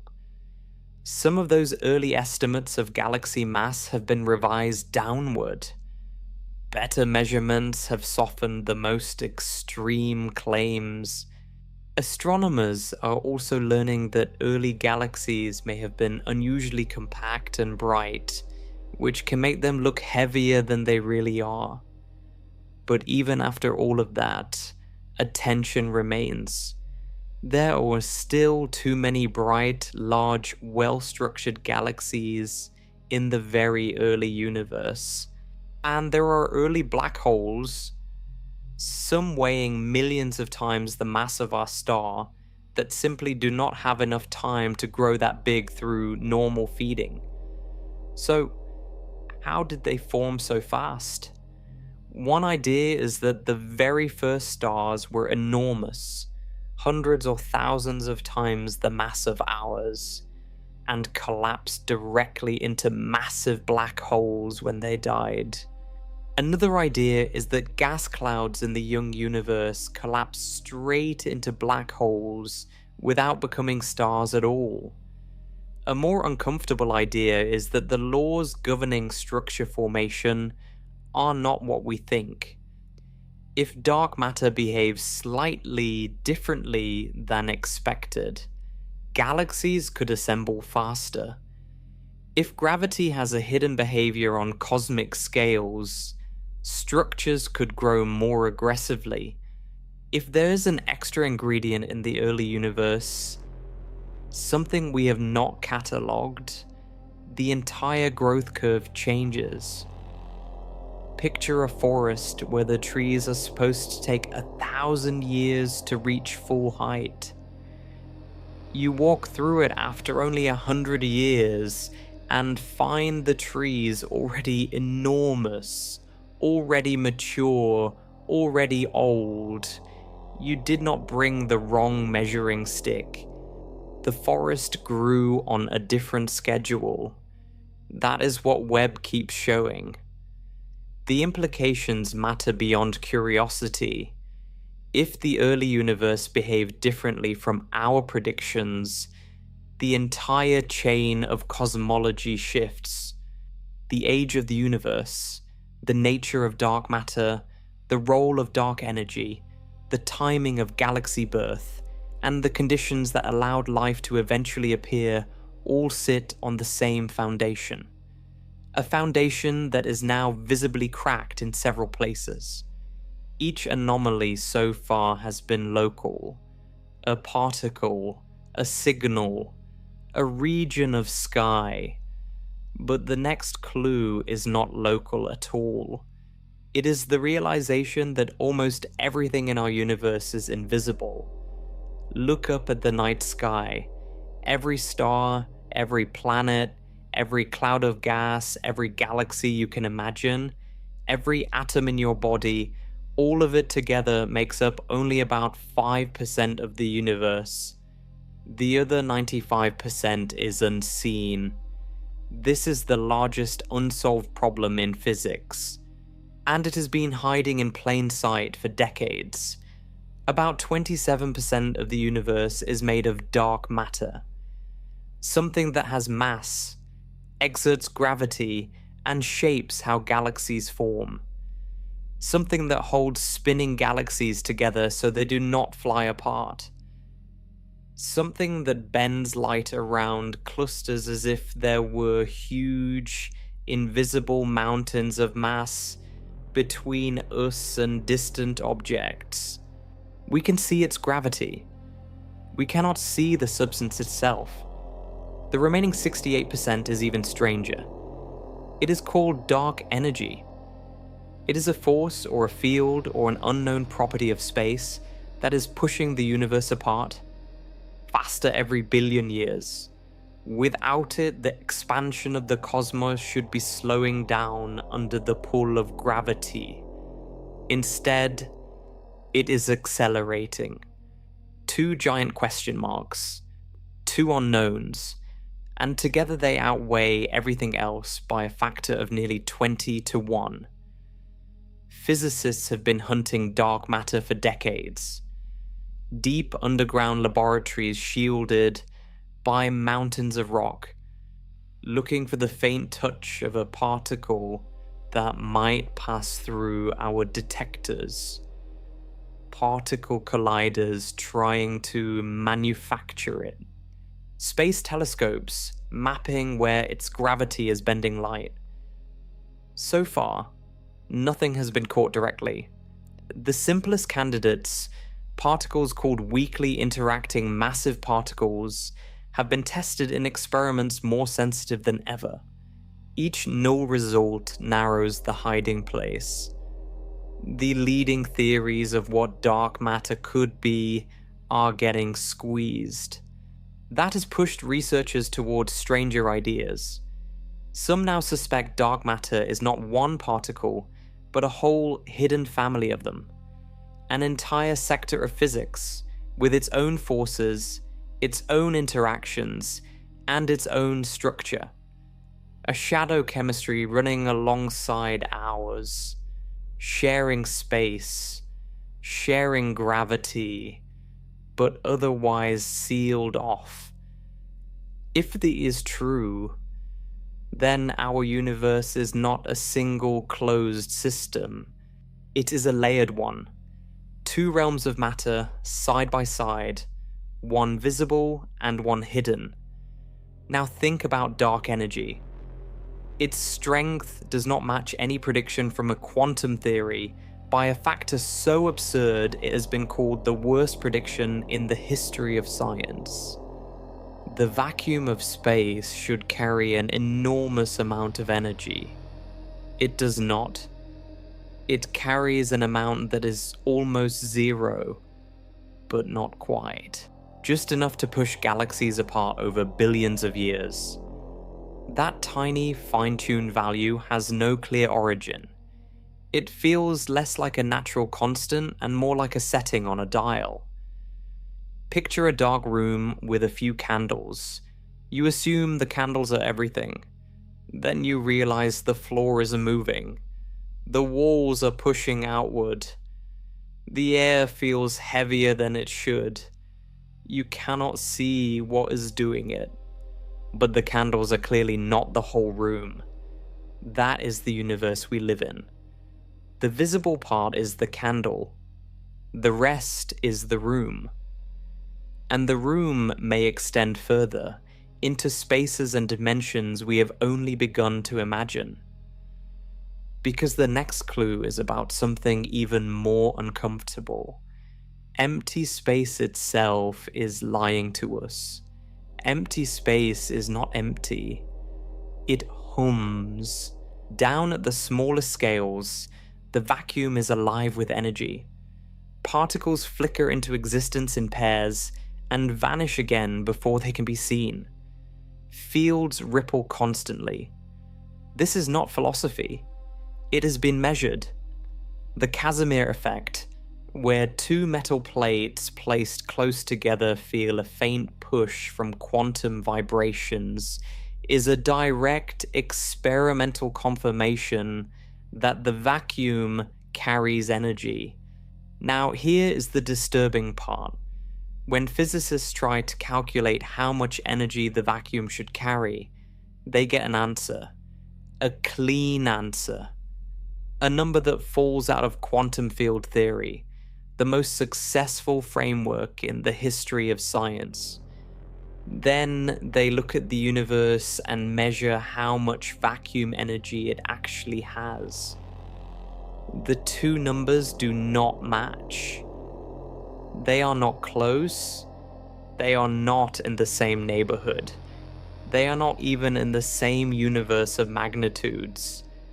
The predicted value is larger than the measured value by something like 10 to the power of 120. That is a 1 followed by 120 zeros. This is not a small error. It is the largest gap between theory and observation ever recorded. Physicists call it the cosmological constant problem, and they have been wrestling with it for over half a century. Picture this. You weigh an object on a scale. The scale gives a reading. Then you calculate, from first principles, how much it should weigh. Your calculation says the object weighs more than every atom in every galaxy in the observable universe, combined. The scale says it weighs about as much as a feather. That is the size of the disagreement. If the predicted vacuum energy were truly there, the universe would have ripped itself apart in its first instant. Galaxies could never have formed. Atoms could never have held together. Reality, as we know it, would not exist. Yet here we are.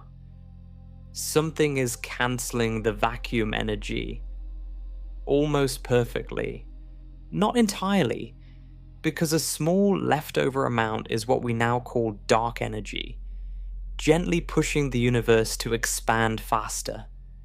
But the cancellation is so precise, it looks intentional. As if some hidden mechanism is holding the energy of empty space at a knife's edge, keeping it small enough to allow stars and life to exist. physics has no clean explanation for why. Some theories propose that the cancellation comes from supersymmetry, a mirror set of particles that would offset the energy of the ones we know. None of those particles have been found, despite long searches at the Large Hadron Collider. Other theories suggest the answer is not local at all. They argue that there are vast numbers of universes, each with a different vacuum energy. Most are unstable, brief, or empty. Only the rare universes with a small, well-tuned value can host stars, planets, and observers. We see a quiet vacuum because we could only exist in one. That is the multiverse explanation in its simplest form, and it is taken seriously by some of the most respected theoretical physicists alive. It does not prove other universes exist, but it does suggest that our universe is one balanced setting on a much larger machine. A machine we cannot see directly. A machine whose other settings might still be out there, humming alongside us. And if reality has other settings, then time itself becomes a question. Because the next anomaly is hiding inside the direction time runs. Time only moves forward. You age. Glass shatters. Coffee cools. Stars burn down. Memory fills with the past. Never the future.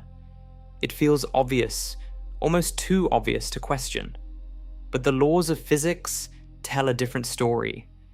If you write down the equations that govern particles, fields, gravity, and quantum mechanics, almost every one of them works the same way going forward in time as they do going backward. Run a film of 2 billiard balls colliding in reverse, and the physics still checks out. Watch a planet orbit, then run the orbit backward, and nothing breaks. So why does our universe insist on a single direction? This is called the arrow of time problem, and it sits underneath everything we experience. The standard answer comes from a quantity called entropy, a measure of disorder.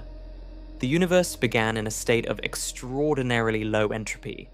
Smooth, quiet, highly ordered. From there, disorder has been increasing in every direction, every second, ever since. That growth gives us the feeling of forward time. But that explanation only pushes the mystery back a step. Why was the early universe so ordered to begin with? The conditions at the moment of the Big Bang were so finely arranged that even small variations should have produced a chaotic, lifeless cosmos. Instead, the early universe started in a state of almost impossibly low disorder, and time has been unwinding from that beginning ever since. There is no clean physical reason why it had to start that way. Roger Penrose, the Nobel laureate who has spent decades on this problem, once estimated that the precision of the initial state of the universe was so extreme that writing the number out would require more zeros than there are particles in the visible cosmos. That is a level of fine-tuning that physicists are not comfortable calling random. So where does the order come from? One answer is that our universe is a small slice of something much larger. In the theory of eternal inflation, space is constantly producing new universes, each starting in its own random state. Most begin in messy, high-entropy conditions. A few, by chance, begin in extreme order. We exist in one of the rare ones, because only the ordered universes allow stars, planets, and observers to form. Another answer is even stranger. Some physicists, including Sean Carroll, have proposed that time runs in two directions from the Big Bang. In our half, time flows forward. In the other half, on the other side of the beginning, time flows the other way. From the perspective of beings in that mirrored half, they would see their universe expanding into a future that is, from our perspective, the deep past. There is also the question of why matter survived at all. The early universe should have produced equal amounts of matter and antimatter. When they meet, they annihilate. The fact that anything material exists, including the atoms in your body, means something tipped the balance. A tiny imbalance in the fundamental laws favored matter over its mirror. That mirror has not been found in our universe. Some theorists wonder if it lives elsewhere. A universe of antimatter, hidden, separated, perhaps drifting through its own version of time. Picture two rivers flowing out of the same spring in opposite directions. You stand on one bank, watching the current move forward. On the other side of the spring, the water is moving the other way. Same source, different futures. That image is speculative, but the underlying problem is not. The arrow of time is real, and we do not know what set it. The next clue is even sharper, because energy itself is going missing inside our most powerful machines. Inside the largest machine ever built, particles are disappearing. Beneath the border between France and Switzerland, the Large Hadron Collider sends protons racing around a 17-mile loop at nearly the speed of light. When they smash together, the impact recreates conditions that have not existed since the first instance after the Big Bang. Detectors the size of cathedrals record every fragment, every flash, every spark that flies out of the collision. Most of the time, the math closes. Energy in matches energy out. Sometimes it does not. The bookkeeping comes up short, energy goes into the collision. Particles fly out. But when physicists add everything up, a piece is missing. Not lost to instruments, not buried in noise, genuinely unaccounted for. Something carried that energy out of the collision and slipped past every layer of the detector without leaving a track. That is called missing transverse momentum, and it is one of the strongest hints we have of physics beyond the standard model. Some missing energy is expected. Neutrinos, those nearly invisible particles, regularly escape detectors. They are part of the budget. Physicists know how to subtract them out. What remains is the part that should not be there. A signal of something else. Something heavy enough to carry significant energy. Something that interacts with ordinary matter so weakly that thousands of tons of detector material cannot stop it. Something that walks through walls of lead and iron as if they were not there. This is exactly the profile of a dark matter candidate, or a particle from a hidden sector of physics. For years, physicists have been hunting these missing energy signatures. They have searched for supersymmetric partners of known particles. They have searched for new heavy bosons. They have searched for portals connecting our world to invisible neighbors. The hunt has been careful, persistent, and so far, mostly empty. Mostly. There have been small statistical excesses. Bumps in data that hint at something. Most fade as more data comes in. A few have stayed stubborn. None has been confirmed at the level needed to claim a discovery, but the absence of a clear signal is itself a signal. It tells physicists that whatever is out there is heavier, weaker, or stranger than the simplest models predicted.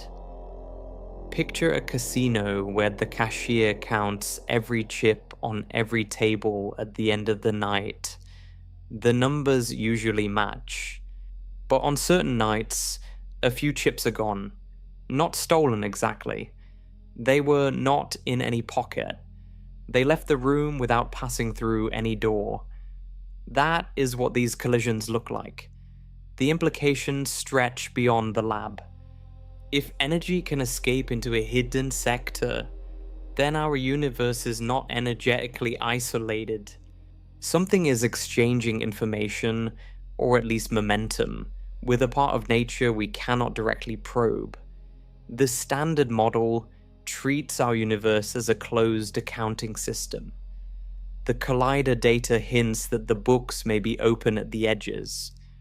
Each missing energy event by itself is not proof of another reality, but a steady pattern of leakage, combined with the muon anomaly, the Hubble tension, and the dark sector itself, starts to look less like a list of unrelated puzzles and more like a single shape drawn from many angles. A shape that has not yet revealed its full form. The next chapter pushes the question further, because the deepest mystery is not what has gone missing. It is why anything was here in the first place. In the first fraction of a second after the universe began, matter and antimatter were created in nearly equal amounts. They should have wiped each other out. Every proton meeting an antiproton, every electron meeting a positron, each collision releasing pure energy and leaving nothing behind. The early cosmos should have ended as a soft glow of light, expanding forever into emptiness. No stars, no galaxies, no atoms, no you. Yet here we are. Something tipped the scale. A tiny imbalance in the early universe favored matter over antimatter. For every billion antiparticles, there were 1,000,000,001 particles. After the Great Annihilation, that one extra survivor became the seed of everything we know. Every grain of sand, every drop of water, every cell in every living thing. All of it built from the leftover fraction that did not have a partner to destroy it. That fact is settled. The cause is not. Physicists call this matter-antimatter asymmetry, and it is one of the most important unsolved problems in physics. The standard model, even with all its predictive power, cannot explain it. The known sources of imbalance are far too small. They are the right kind of process, but the wrong size by a huge margin. So something else had to be at work. Something we have not yet identified. Researchers have searched for asymmetry inside subatomic processes. They have studied the behavior of particles called kaons, mesons, and B particles, looking for signs that the laws of physics treat matter and antimatter differently. They have found small differences, real ones, confirmed in experiments at facilities like the Bell and LHCb collaborations. But the differences are too gentle to account for the universe. That gap has driven physicists towards stranger ideas. One possibility is that the imbalance came from the activity of a new, heavy particles in the early universe. Particles too massive to be produced by today's colliders. Particles that lived briefly, decayed unevenly, and left a permanent fingerprint on the matter content of the cosmos. Another possibility is that the early universe had an extra force or field, now vanished, that nudged the balance just enough to allow matter to win. A third possibility is the most unsettling. Maybe the antimatter is not gone. Maybe it is somewhere else. Some theorists have suggested that the Big Bang produced two universes at once. One made mostly of matter, where time flows forward. Another made mostly of antimatter, where time may run in the opposite direction. From inside our universe, that other half would be unreachable. Its existence would be hidden behind the very moment of creation, on the other side of the beginning. We would only see the universe of survivors. This idea is not mainstream. It is a serious proposal, but a careful one. There is no direct evidence for an antimatter twin. What there is, instead, is the question: why us? Why this side of the imbalance? Why did matter win in our cosmos and not its opposite? Picture a coin thrown into the air at the beginning of time. It lands. Heads. Everything we see exists because that one toss came up the way it did. If the coin had landed differently, an entirely different universe would exist. Made of the mirror substance, filled with anti-stars and anti-galaxies, operating under almost the same physics, but built from the opposite team. Our universe carries the memory of that toss in every atom. And the next clue carries memory too. Because at the smaller scales, particles seem to know whether they are being watched. A single particle, a wall with two slits, a screen behind it. This simple setup has tortured physics for nearly a century. It is called the double-slit experiment, and it is the cleanest demonstration that reality at the smallest scales does not behave the way our intuition expects. Send light through two narrow openings, and you get a striped pattern on the screen. Bright bands, dark bands, light interfering with itself, the way water waves do when they overlap. That part is old. That part is normal. Now send the light one photon at a time. Each photon should pick a slit. Each photon should land in a single, predictable place. Common sense says you should see two simple, bright lines on the screen, one behind each slit. You do not. Even when the photons are sent one at a time, with long pauses between them, the striped interference pattern slowly builds up, as if each photon went through both slits at once. As if each particle was, for a moment, a wave passing through every available path. Then comes the part that breaks the brain. Place a detector at the slits. Try to watch which one each photon goes through. The instant you measure it, the pattern on the screen changes. The stripes vanish. The photons start behaving like simple particles again. Two clean lines, no interference. The act of looking changes the result. This has been confirmed thousands of times with photons, electrons, atoms, and even large molecules. It is not an artifact. It is not poor measurement.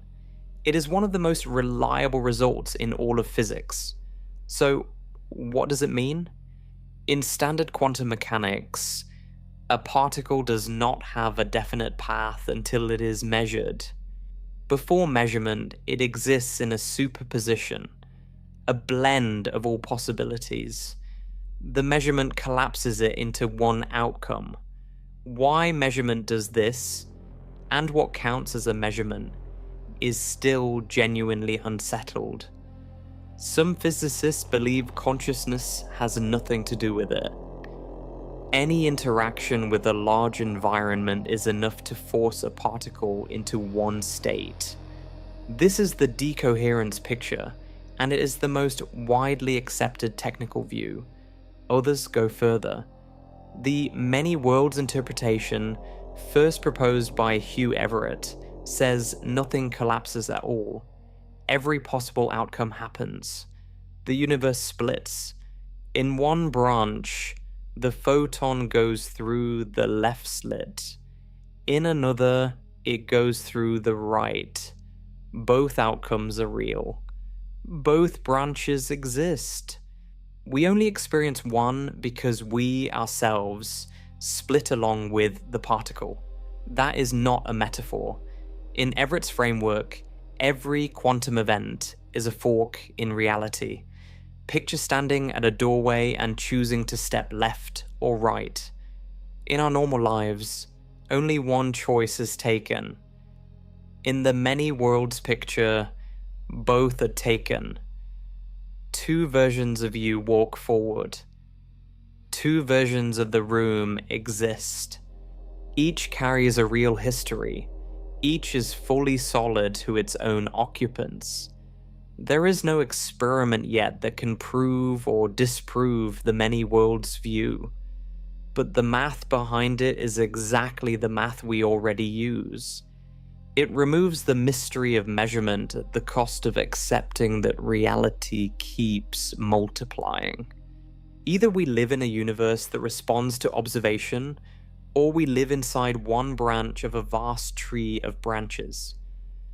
Both options shake the ground we stand on. And the next chapter pushes deeper. Because two particles can be linked across any distance, and physics still cannot say how. Two particles can be tied together so tightly that touching one instantly affects the other. Even if they are on opposite sides of the planet, even if they are on opposite sides of the galaxy. This is called quantum entanglement, and it is one of the most thoroughly tested facts in physics. Here is how it works. Two particles are prepared together in a single quantum state. Then they are separated. As long as nothing disturbs their link, the two remain mathematically connected. Measure a property of one, and the other instantly takes on the matching property. Spin up here means spin down there, every time, without delay. Albert Einstein hated this. He called it spooky action at a distance and spent years trying to find a flaw in the idea. His objection was reasonable. Nothing in the universe is supposed to communicate faster than light, yet entangled particles seem to do exactly that. In 1964, the physicist John Bell devised a precise test. If entanglement were a trick of hidden variables, secret information carried by each particle from the start, certain statistical limits would have to hold. If entanglement were truly non-local, those limits would be violated. The experiments have been run many times with increasing precision. The limits are violated. Most recently, the 2022 Nobel Prize in Physics was awarded to Alain Aspect, John Clauser, and Anton Zeilinger for confirming this beyond any reasonable doubt. Their experiments closed nearly every loophole. Entanglement is real. Non-locality is real. The link between entangled particles is something deeper than any signal we can send through space.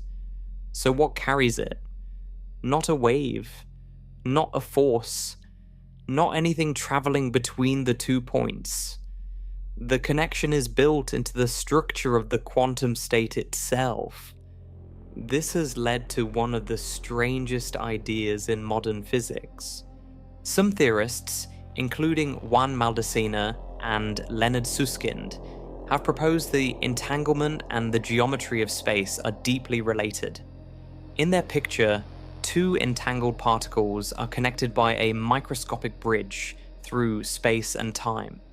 Their proposal carries the slogan ER equals EPR, linking Einstein-Rosen bridges, which are wormholes, with Einstein-Podolsky-Rosen entanglement. If they are right, the fabric of reality may be woven from quantum links. Distance itself may be a side effect of how particles are entangled with one another. 2 points feel near each other because their quantum threads are tightly bound. 2 points feel far apart because their threads are sparse. This is still theoretical. It is not confirmed, but it is being taken seriously by physicists working on the deepest questions in quantum gravity. If the geometry of our universe emerges from entanglement, then the boundary between our universe and any other might be defined by where those threads end. A neighboring reality would be a region not entangled with ours. Touching it might not require travel. It might require a different kind of connection. Picture a single sheet of fabric.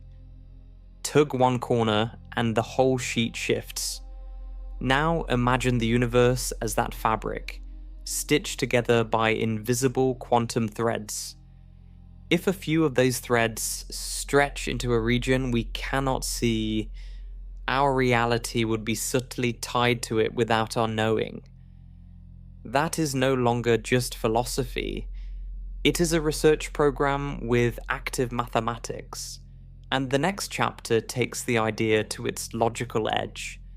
Because if reality keeps splitting at every quantum event, then somewhere out there, every possible version of you already exists.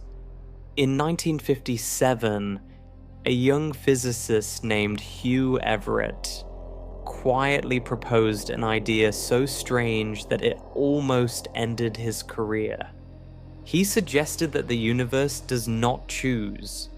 Every possible outcome of every quantum event happens. All of them. Always. His framework is called the many worlds interpretation, and it remains one of the most debated ideas in physics. To understand why he proposed it, you have to feel the weakness in standard quantum mechanics. The math describes a particle as a smear of possibilities until it is measured. Then, somehow, one outcome becomes real and the others vanish. The math does not say how this happens. It does not say what counts as a measurement. It does not say why nature would behave one way before observation and another way after. Everett looked at this and asked a simple question. What if nothing collapses? What if the math is telling the literal truth all the way through? In his picture, when a quantum event has multiple possible outcomes, the universe splits. Each outcome happens. Each outcome is real. The observer splits along with it. In one branch, you see the photon go left. In another, you see it go right. Both yous exist. Both are fully conscious. Neither knows about the other. This is not a metaphor and not a story. It is a serious proposal taken from the same mathematics that describes lasers, transistors, and atomic clocks. For decades, the idea was treated as fringe.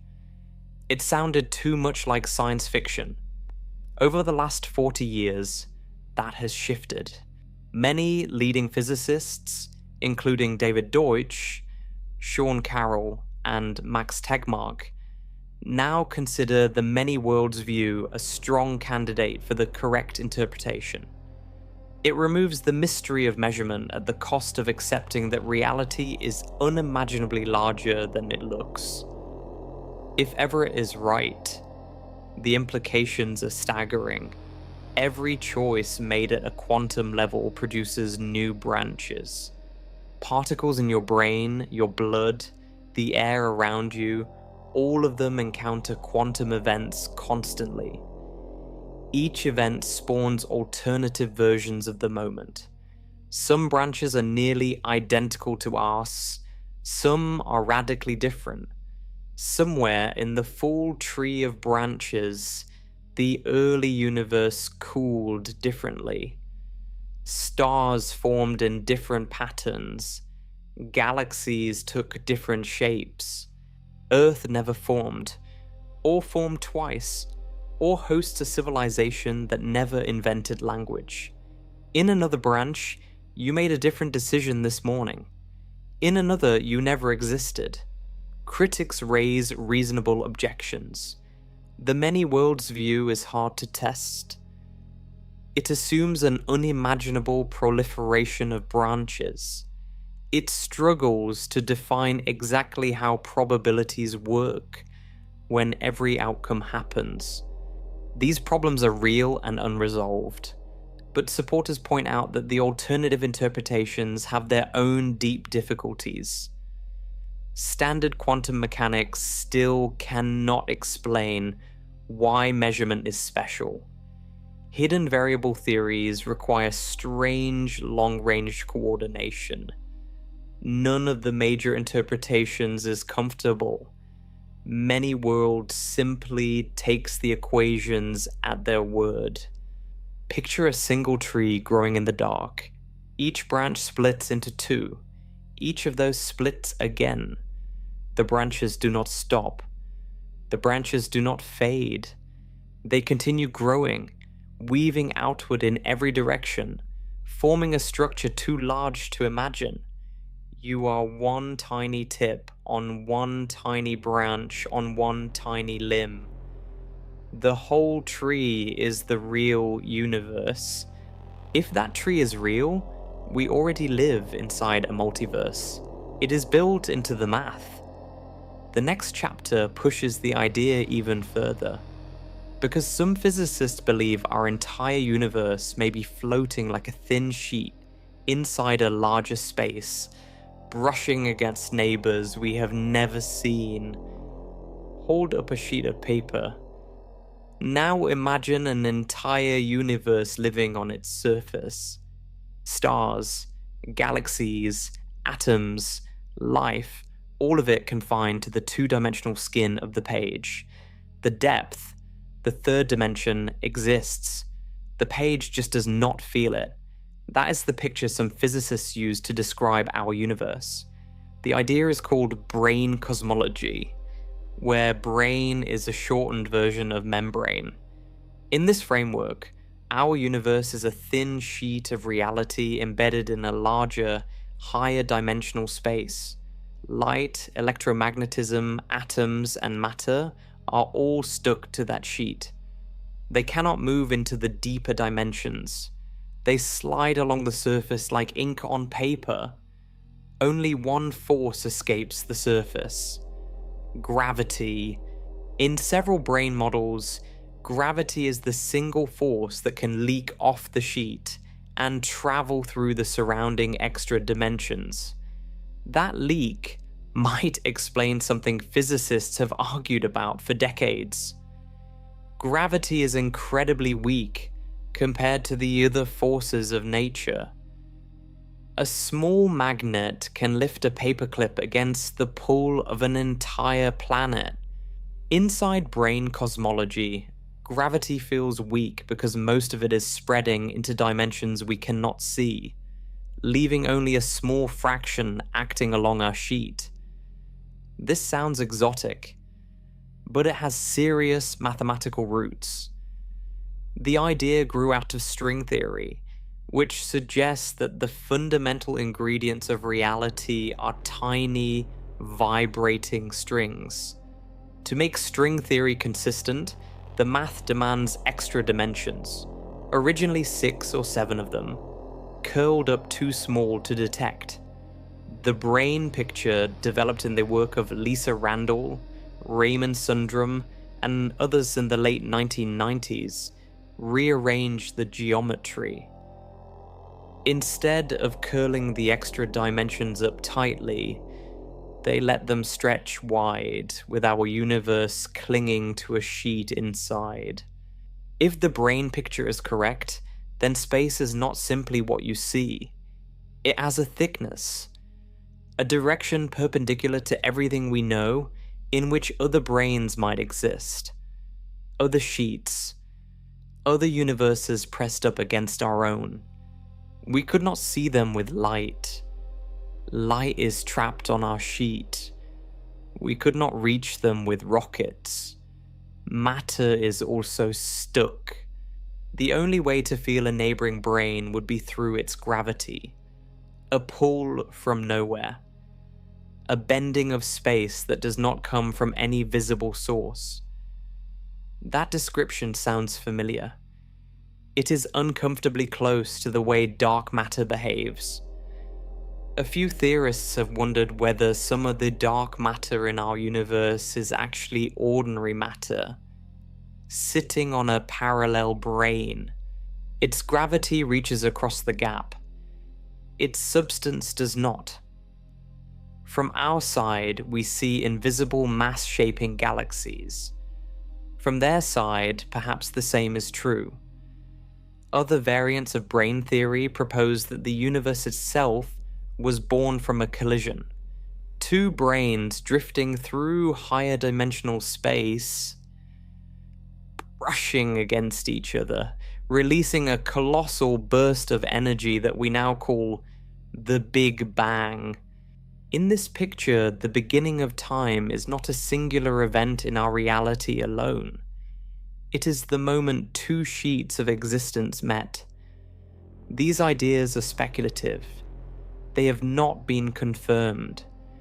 There are also no experiments that have directly detected extra dimensions, despite careful searches at the Large Hadron Collider.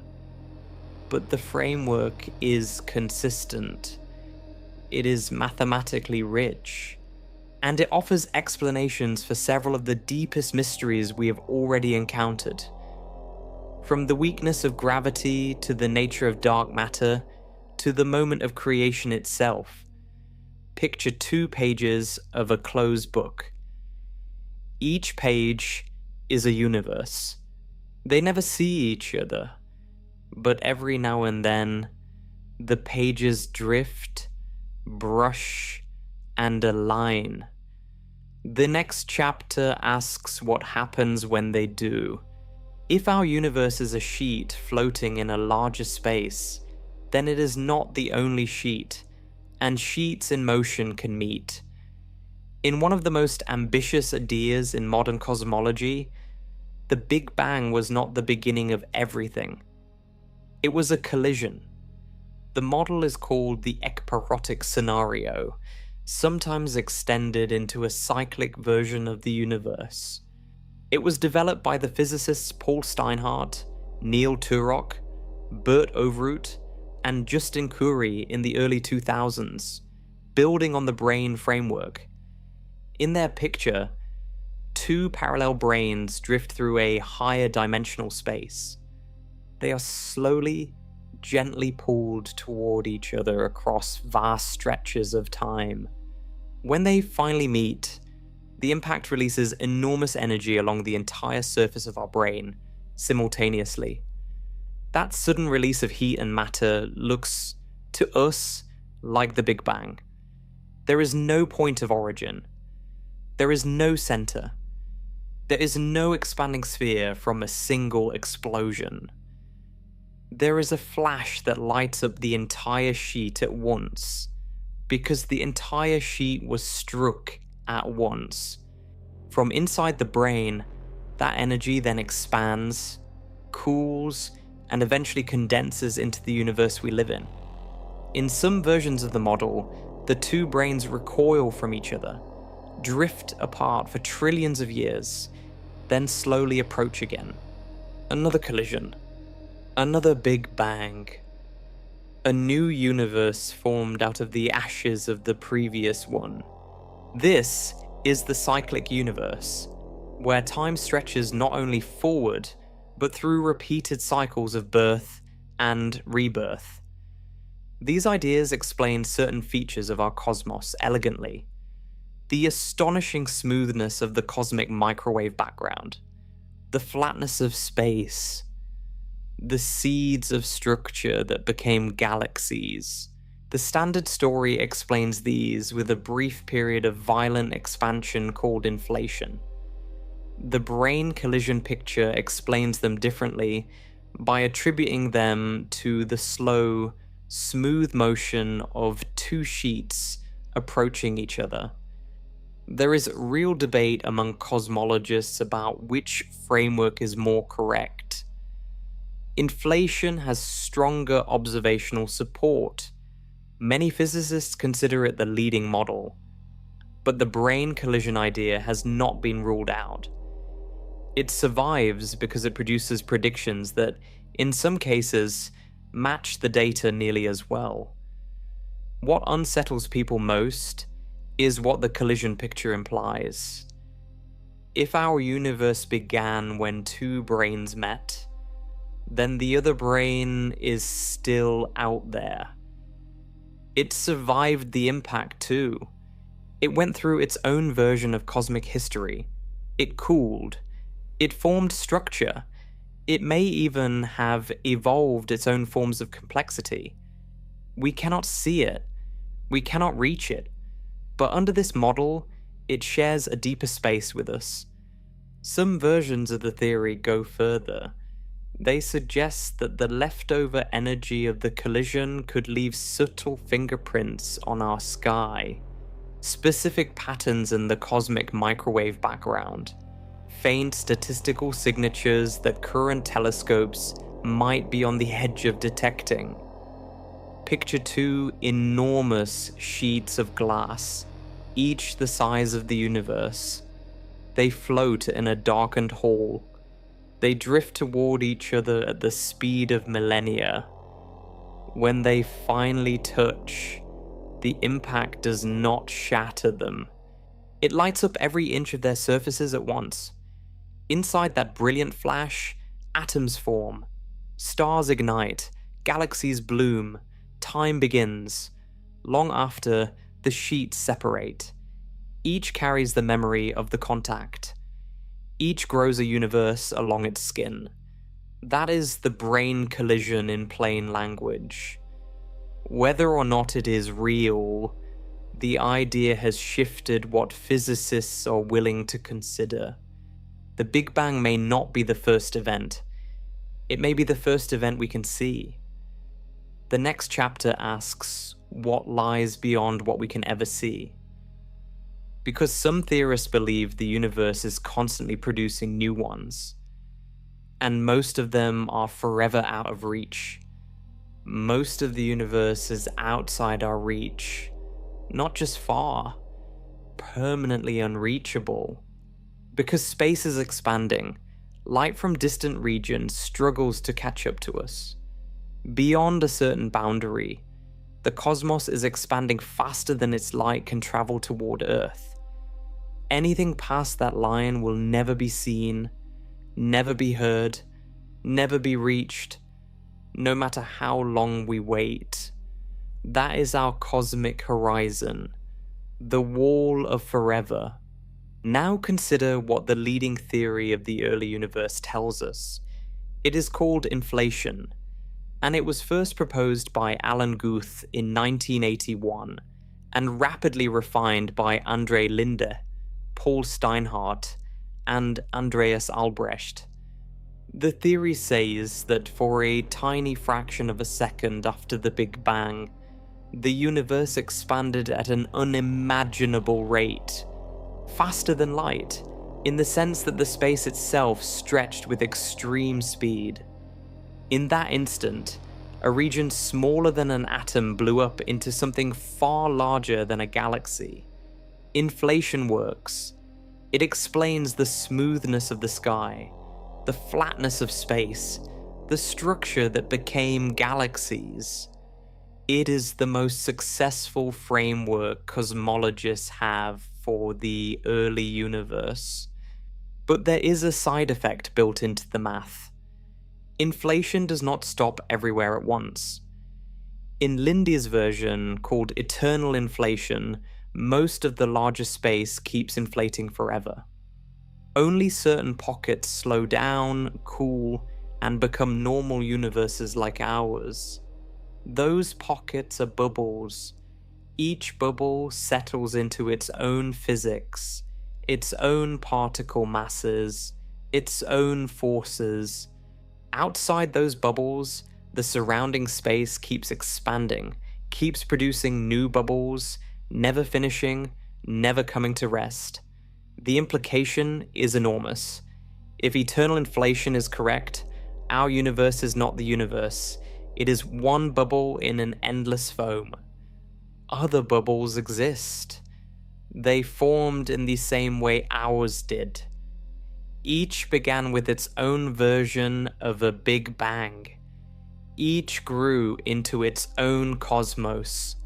Each has its own history, its own structure, its own laws. Most of those bubbles will never touch ours. Space between them is expanding too fast for any contact to occur. They are real. They are out there. They are separated from us by a barrier no signal can cross. This is what physicists mean when they speak about the multiverse in a serious sense. It is not magic. It is the natural extension of a theory that already explains the universe we live in. It also helps with another puzzle. The cosmological constant is fine-tuned to an extraordinary degree. The vacuum energy of our universe is small enough to allow stars and galaxies to form. If it were larger, space would tear apart before structure could grow. If it were negative, the universe would collapse on itself. In a multiverse of bubbles, each with its own vacuum energy, almost any setting is possible. Most settings produce dead universes. A small fraction allow for stars, planets, and observers. We see a hospitable universe because we could only exist in one. That kind of reasoning is called the anthropic argument. It is controversial, but it solves a problem that has resisted every other approach. There is debate about whether eternal inflation can be tested. Some theorists believe nearby bubbles, if they collided with ours, could leave signs in the cosmic microwave background. Others argue the multiverse may forever lie outside scientific reach. Picture a vast pot of boiling water. Each bubble that rises from the bottom is a universe. Most never touch each other. Most cannot. The water keeps boiling. The bubbles keep forming. There is no last bubble. We are inside one of them. And the next chapter asks, what kinds of universes are possible? Because the equations of string theory suggest the answer is almost unimaginably large. Imagine a library that contains every possible universe. Each book inside it describes a different cosmos with different physical laws, different particles, different forces, different futures. Now imagine that library is so large that the number of books is not 1,000, not 1,000,000, not 1,000,000,000. It is closer to 10 followed by 500 zeros. That is what string theory predicts. The number is called the string landscape, and it has rattled the field of theoretical physics for the last 20 years. Here is how it arises. String theory proposes that the basic ingredients of reality are not point particles, but tiny vibrating strings. Different vibrations produce different particles. To make the math consistent, the theory needs extra dimensions of space, usually 6 or 7 beyond the 3 we experience. Those extra dimensions cannot just exist. They have to fold up into specific shapes. The shapes are not unique. In the early days of string theory, physicists hoped there would be one beautiful shape that produced our universe. One geometry, one set of folded dimensions, one outcome. Reality with a clean signature. Instead, The equations turned out to allow an enormous number of valid shapes. Each shape produces a different effective universe with different particle masses, different forces, different vacuum energies, different rules of nature. Estimates of how many shapes are possible vary, but the most commonly cited figure is around 10 to the 500th power. That number is so large that there is no useful comparison from everyday life. It is far greater than the number of atoms in the observable universe. For some physicists, this was a disaster. A theory that allows almost anything explains nothing. For others, it was a clue. Combine the string landscape with eternal inflation, and a striking picture emerges. If the multiverse is constantly producing new bubble universes, and each bubble can settle into any of the possible shapes from the landscape, then nature might be exploring all of them. Most bubbles would be inhospitable. Most would be brief, empty, or chaotic. A small fraction would produce universes capable of holding stars and observers. We would live in one of the rare ones, not because the universe was designed for us, but because we could not exist in the others. This idea solves several puzzles at once. The fine-tuning of the vacuum energy, the specific values of particle masses, the unusual coincidences that allow chemistry, biology, and life. All of it falls out of a much larger structure. Our cosmos becomes one address inside an immense cosmic neighborhood. The cost is steep. The landscape picture pushes much of fundamental physics outside the reach of direct experiment. We cannot visit other bubble universes. We cannot test alternative dimensions directly. We are stuck with our own, learning what we can from the slim window we were born into. That is why the landscape remains controversial. Some physicists, including Steinhardt and others, have argued strongly against it. Others, including Susskind and Linde, have defended it as the most consistent picture available. Picture a coastline of possibilities. Every grain of sand is a different set of physical laws. Most beaches are barren. Some are cold, some are violent. A few have water. A few have weather. A handful, somewhere along the shore, hold conditions where atoms can bond, stars can burn, and minds can form. We are standing on one such grain. The rest of the coastline stretches into a distance the eye cannot follow.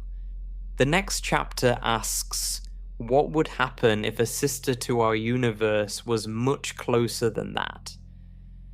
Because some physicists believe a hidden mirror world may already share space with ours, almost invisibly.